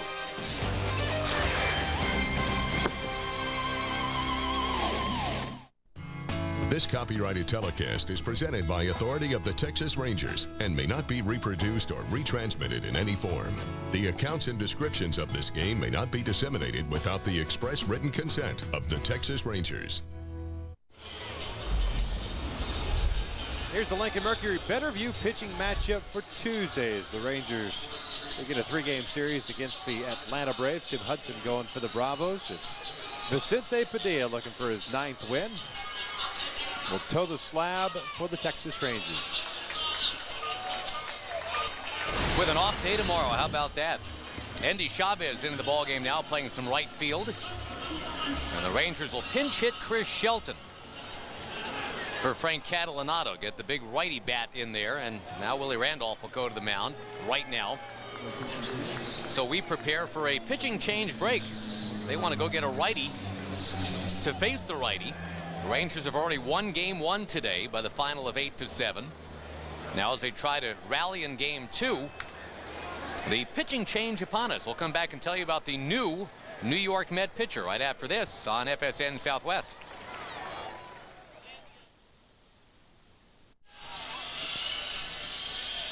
If you want to get real-time video highlights of the Rangers, text Rangers alerts to MLB.GO on your AT&T wireless phone. That's how you can sign up for video alerting. Along with Victor Rojas, Josh Lewin at Shea Stadium. Thanks for joining us here on Father's Day evening. Hope you've been having a nice time on Father's Day today. Fernando Tatis stays in the game in left field. We mentioned Chavez into the game in right field. And Duaner Sanchez takes over on the mound now. They go get the righty to face the righty, Chris Shelton, in a 4-2 ball game. Sanchez pitched 2 nights ago in the opening game of this series. Went 1 inning, struck out 2 batters. Good live arm.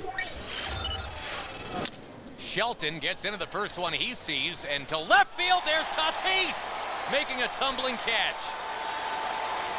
He is not known for his outfield play, but he had to make a real nice play right away. A little sinking liner off the end of the bat. Shelton going after the first pitch fastball. Nice, nifty play. Diving to his right.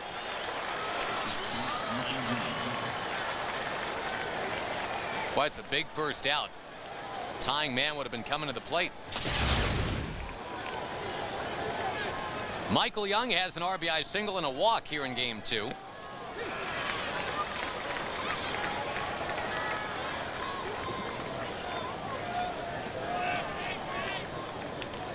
Josh Hamilton on deck. All right, I'm going to tell you something's going to blow your mind. You ready? The attendance, 55,438. I believe it. I mean, right now it sure doesn't look like 55,438, but no, it's like you got 55 down the left field line and 438 down the right field line. But overall, game 1, it was crowd. It was hopping in game 1, but it's amazing how quickly 55,438 can head off to Father's Day dinner. Good, no traffic getting out of here after the game. That's right.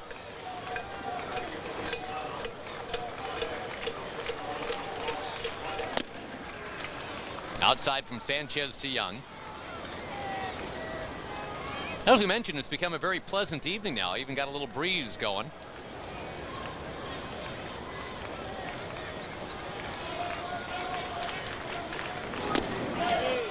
We had Noah's Ark rain yesterday. It's crazy. Pretty good lightning show, too.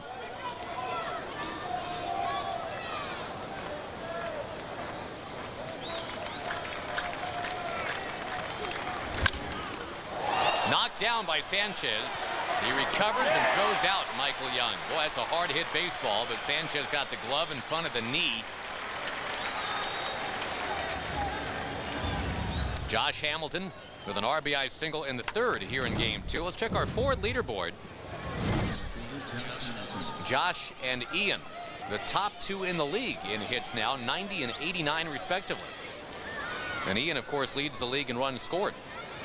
And Michael, even with the struggles he's had since the hit streak, up there as well.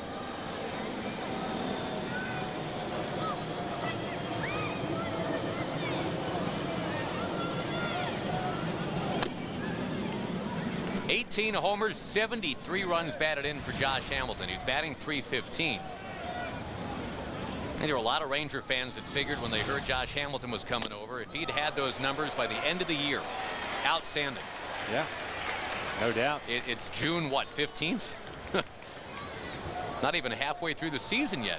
He's got the 18/73.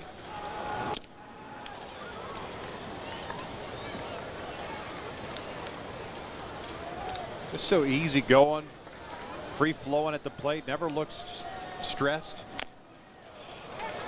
Out in front of the plate. No stress for Sanchez here as he works through it in the top of the 8th, tough part of the order. Rangers took the opener, but they're trailing the nightcap 4-2.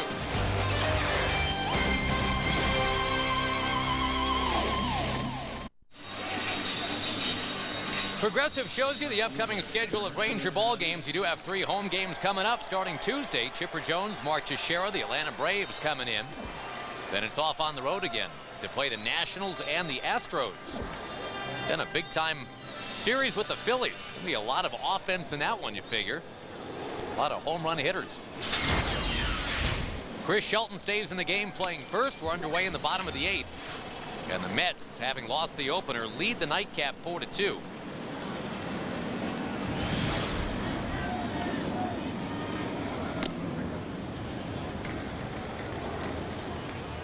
Kaysen Gabbard started game 2 for the Rangers and really pitched very well. But a Robinson cancel, 0-2, bases loaded, pinch hit. Kind of foiled things for Kaysen and the Rangers so far in game 2.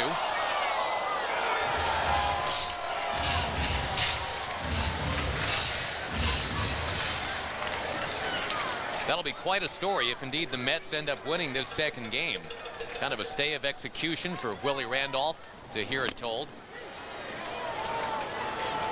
And Robinson cancel, a guy that hadn't swung the bat in the big league since 1999 on an 0-2 pitch. The way they'll write it tomorrow is that guy might have saved Willie's job for a little while.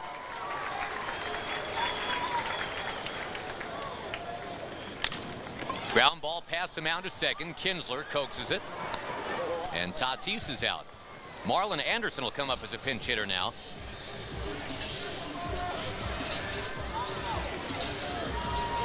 Plans for the off day, Vic?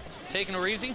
Hanging with the family, man. Gave up the Father's Day. So you soak it all in tomorrow with the kids and run around. Get back on track.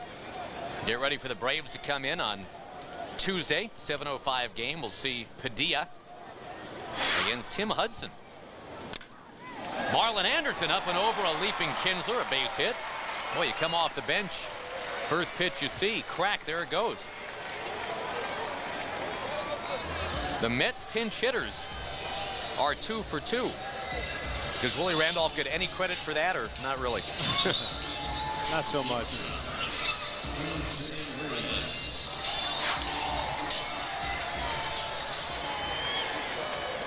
Now, the interesting thing heading into the 9th inning, assuredly now, the Billy Wagner factor. Remember, Wagner has blown 3 saves in the last week. That's a lot of why Willie Randolph is on the hot seat in the first place.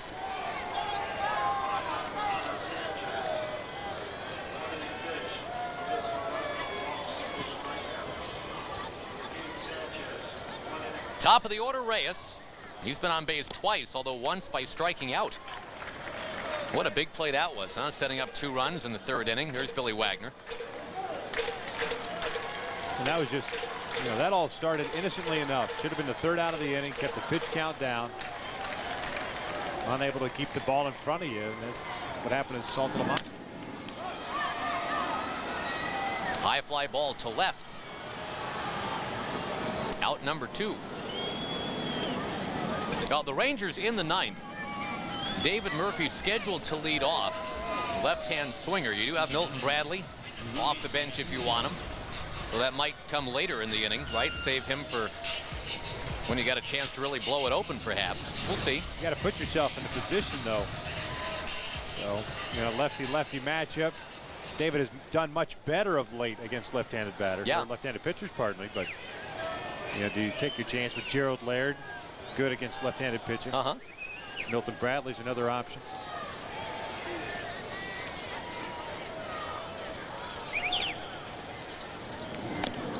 Strike 1 to Castillo. Again, the Rangers won the opener 8-7. Got 11 more hits in that game. Vasquez, 4 runs batted in to lead the way. Just looking at the overall numbers, Milton Bradley 1 for 3 against Wagner. Ramon Vasquez 1 for 1. Marlon Byrd 1 for 4. Saltalamacchia is 1 for 1. Salty's in that group. Bradley a home run and a big defensive play in game 1. Big cut by Castillo, and he's behind now 1-2.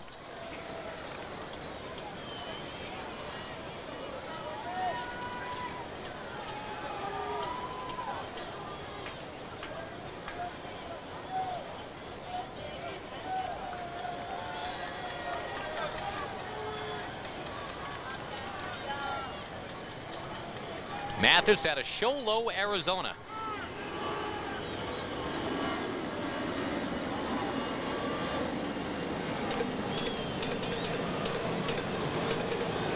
Also the University of Missouri, same as Ian Kinsler.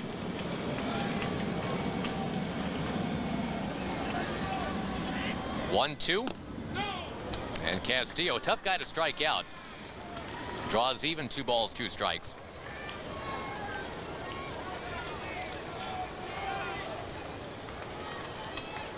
Well, the Rangers 28-19 in their last 47 games. They will need to rally heading into the 9th.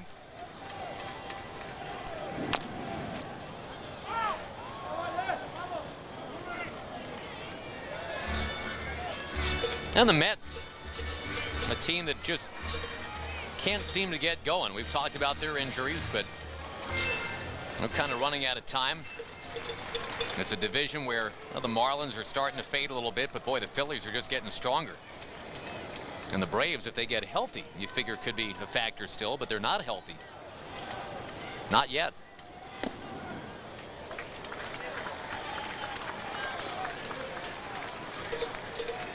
Again, the Braves are playing the Angels tonight. That game will be getting going in about 20 minutes. Joe Saunders on the mound for the Angels. He's 9-3. What a nice job he's done.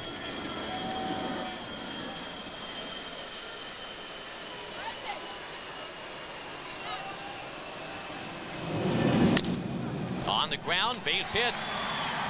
Anderson pulls into second and stops. Mathis has allowed 5 singles now in an inning and 2/3. David Wright will come up, and we remind you, if you text Rangers to 55222, you can receive the Texas Rangers logo wallpaper on your mobile phone for $249.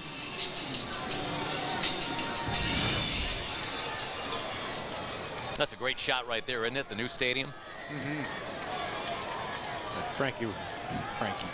Jackie Robinson Rotunda. Frank wouldn't mind having a rotunda named after him either.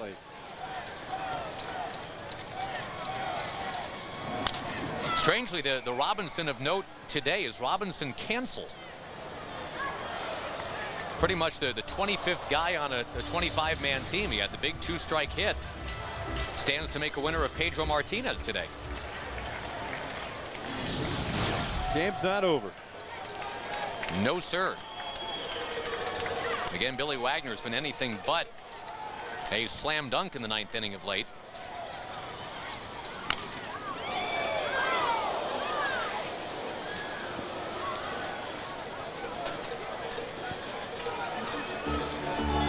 Rangers had a 2-0 lead in game 2. But 2 in the third, 2 in the sixth for the Mets. Ron Washington, a one-time minor league manager for the Mets down in Single A. Art Howe, of course, managed here at the big league level for the Mets. Ron Washington's only prior managerial experience before getting this job was for the Capital City Bombers down in South Carolina, Columbia, South Carolina, the Mets A-ball team.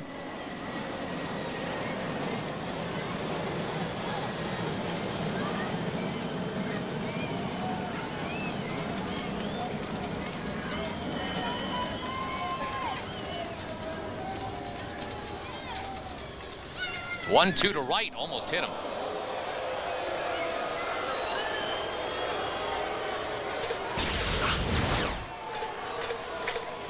And the right dead fastball on the inside part of the plate. Loaded almost too much inside. A lot of deep counts for Doug Mathis.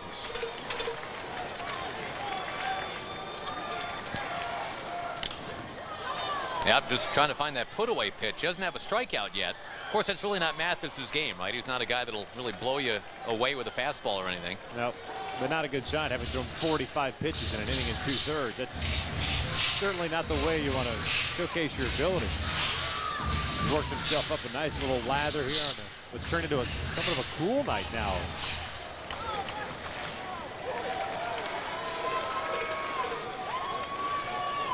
Big out right here. Try to keep things at a 2-run deficit and take your chances against Wagner in the ninth. Well, there's no action behind Mathis in the bullpen. You just want him to settle in here. Can't get that slider over right now.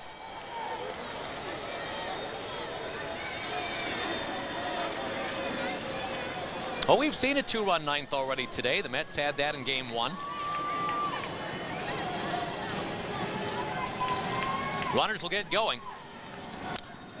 Another foul.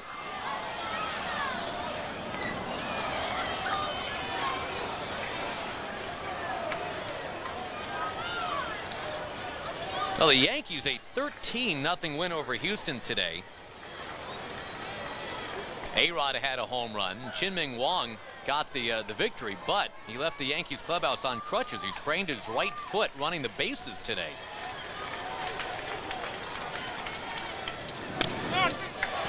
Ball 4.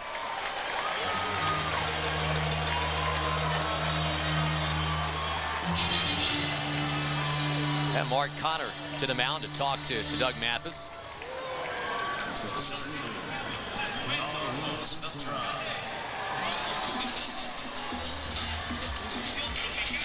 Well, the Mets trying to get a little closer to 500 with their lead here.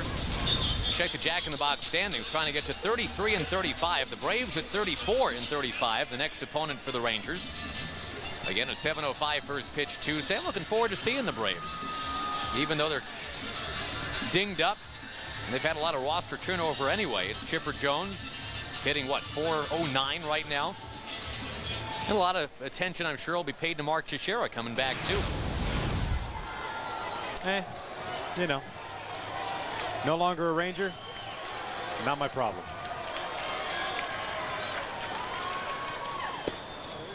Boy, Mathis really struggling to get the ball over here. I am looking forward to go to Washington, D.C., though. See that new ballpark and hang around downtown and go see the sights. White House visit in the works for the Rangers. That should be fun. Bouncing ball. Kinsler's got it.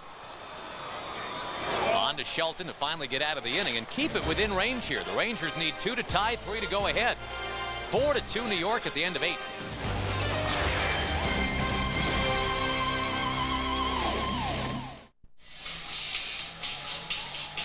Rangers already have won a game today, 8-7, but the nightcap is now favoring the Mets 4-2. Let's check our Sonic Good replay. A tumbling catch in left field by former Ranger Fernando Tatis, robbing Chris Shelton. Nifty little play.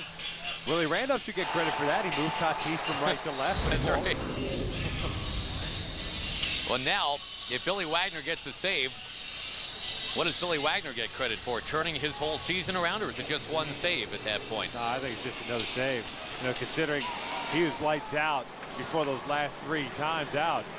Murphy's going to bat here against Wagner, but you look at the overall numbers, he's been fantastic, with the exception being those last 3 times out. Those have been blown saves. Sure enough, the Mets faithful here. The few that are left, let him have it when he came into this ballgame and was introduced. Wagner, I think, is a rare successful closer who doesn't have a trick pitch or a gimmick, you know, like a Fu Manchu mustache or a heavy metal theme song or something. He just stands up there, all 5'9", 5'10" of him, and throws it 99 miles an hour. Murphy, ground ball to short. 1 pitch, 1 out. Marlon Byrd will bat. When Billy Wagner gets ahead in the count, usually he will absolutely cut you down.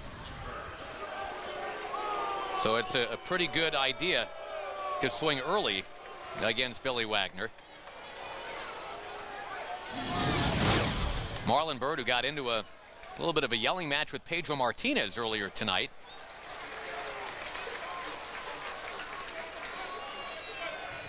He's hearing the boos now from the fans.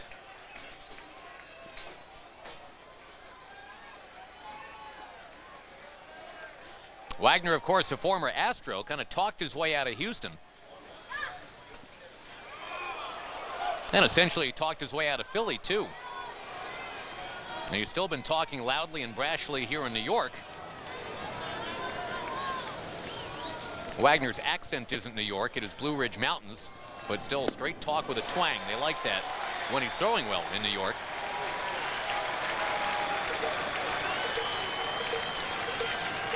He's a guy that played at Ferrum College, Division III school in Virginia. What a long way he's come.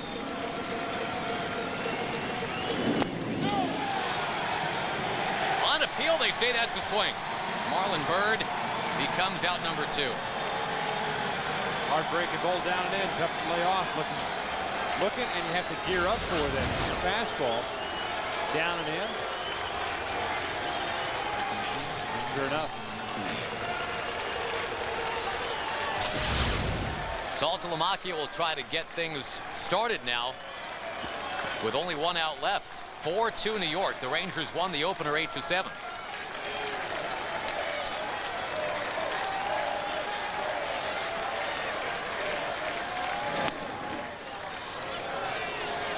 We're not seeing 99 from Wagner, but boy, 95 on a long day. That's tough to hit.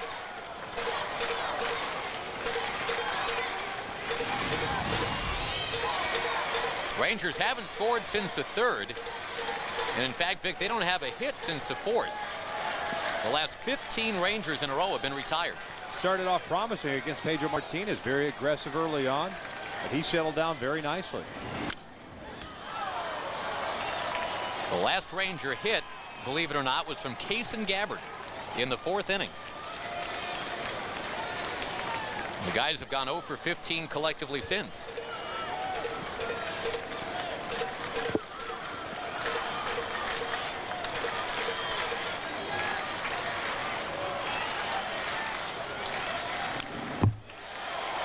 Unless something changes right here, the Rangers will experience a 500 road trip. 3 up, 3 down, and getting set to come on home to take on the Braves.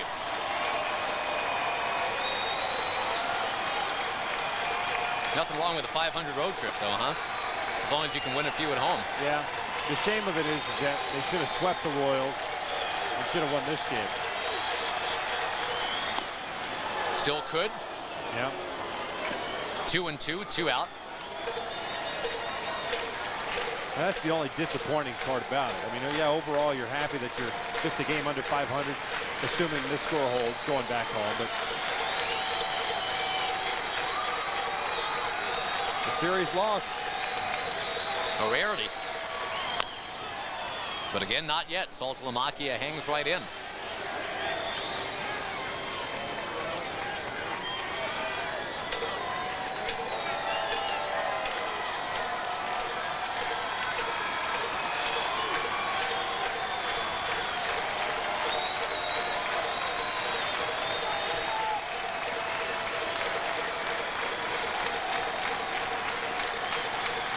Full wind in the 2-2 pitch.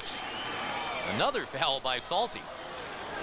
Gets a chance to face his former organization starting on Tuesday night. Again, that's a 7:05 first pitch. Vicente Padilla will throw that pitch. Some happy Mets fans hanging on to the end. They got their foul ball.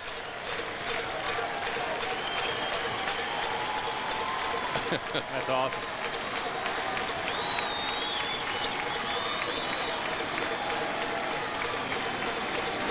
Clouding up, getting late. And again, the 2-2 pitch. Another foul by Saltalamacchia. Really a high slider that time.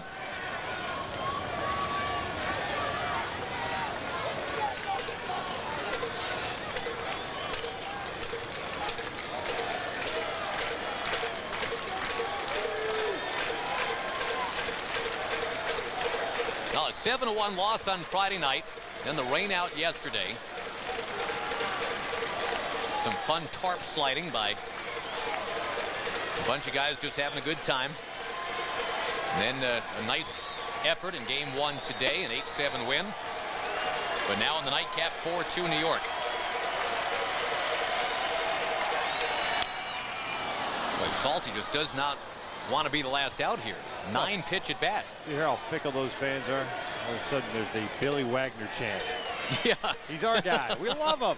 He's fantastic. Well, if he gives up a walk and a home run here, they're going to hate him again.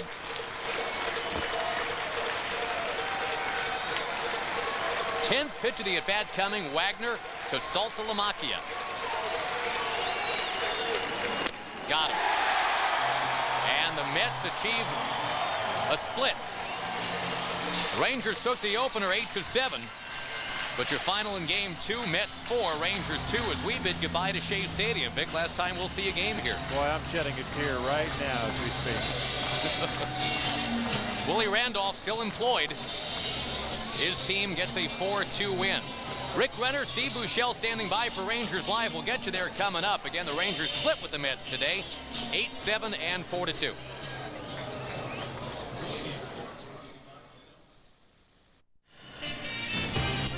Texas Ranger Baseball brought to you by Southwest Airlines. With Southwest, you're now free to be more productive. Visit Southwest.com. By Progressive. For a money-saving car insurance quote, call 1-800-PROGRESSIVE.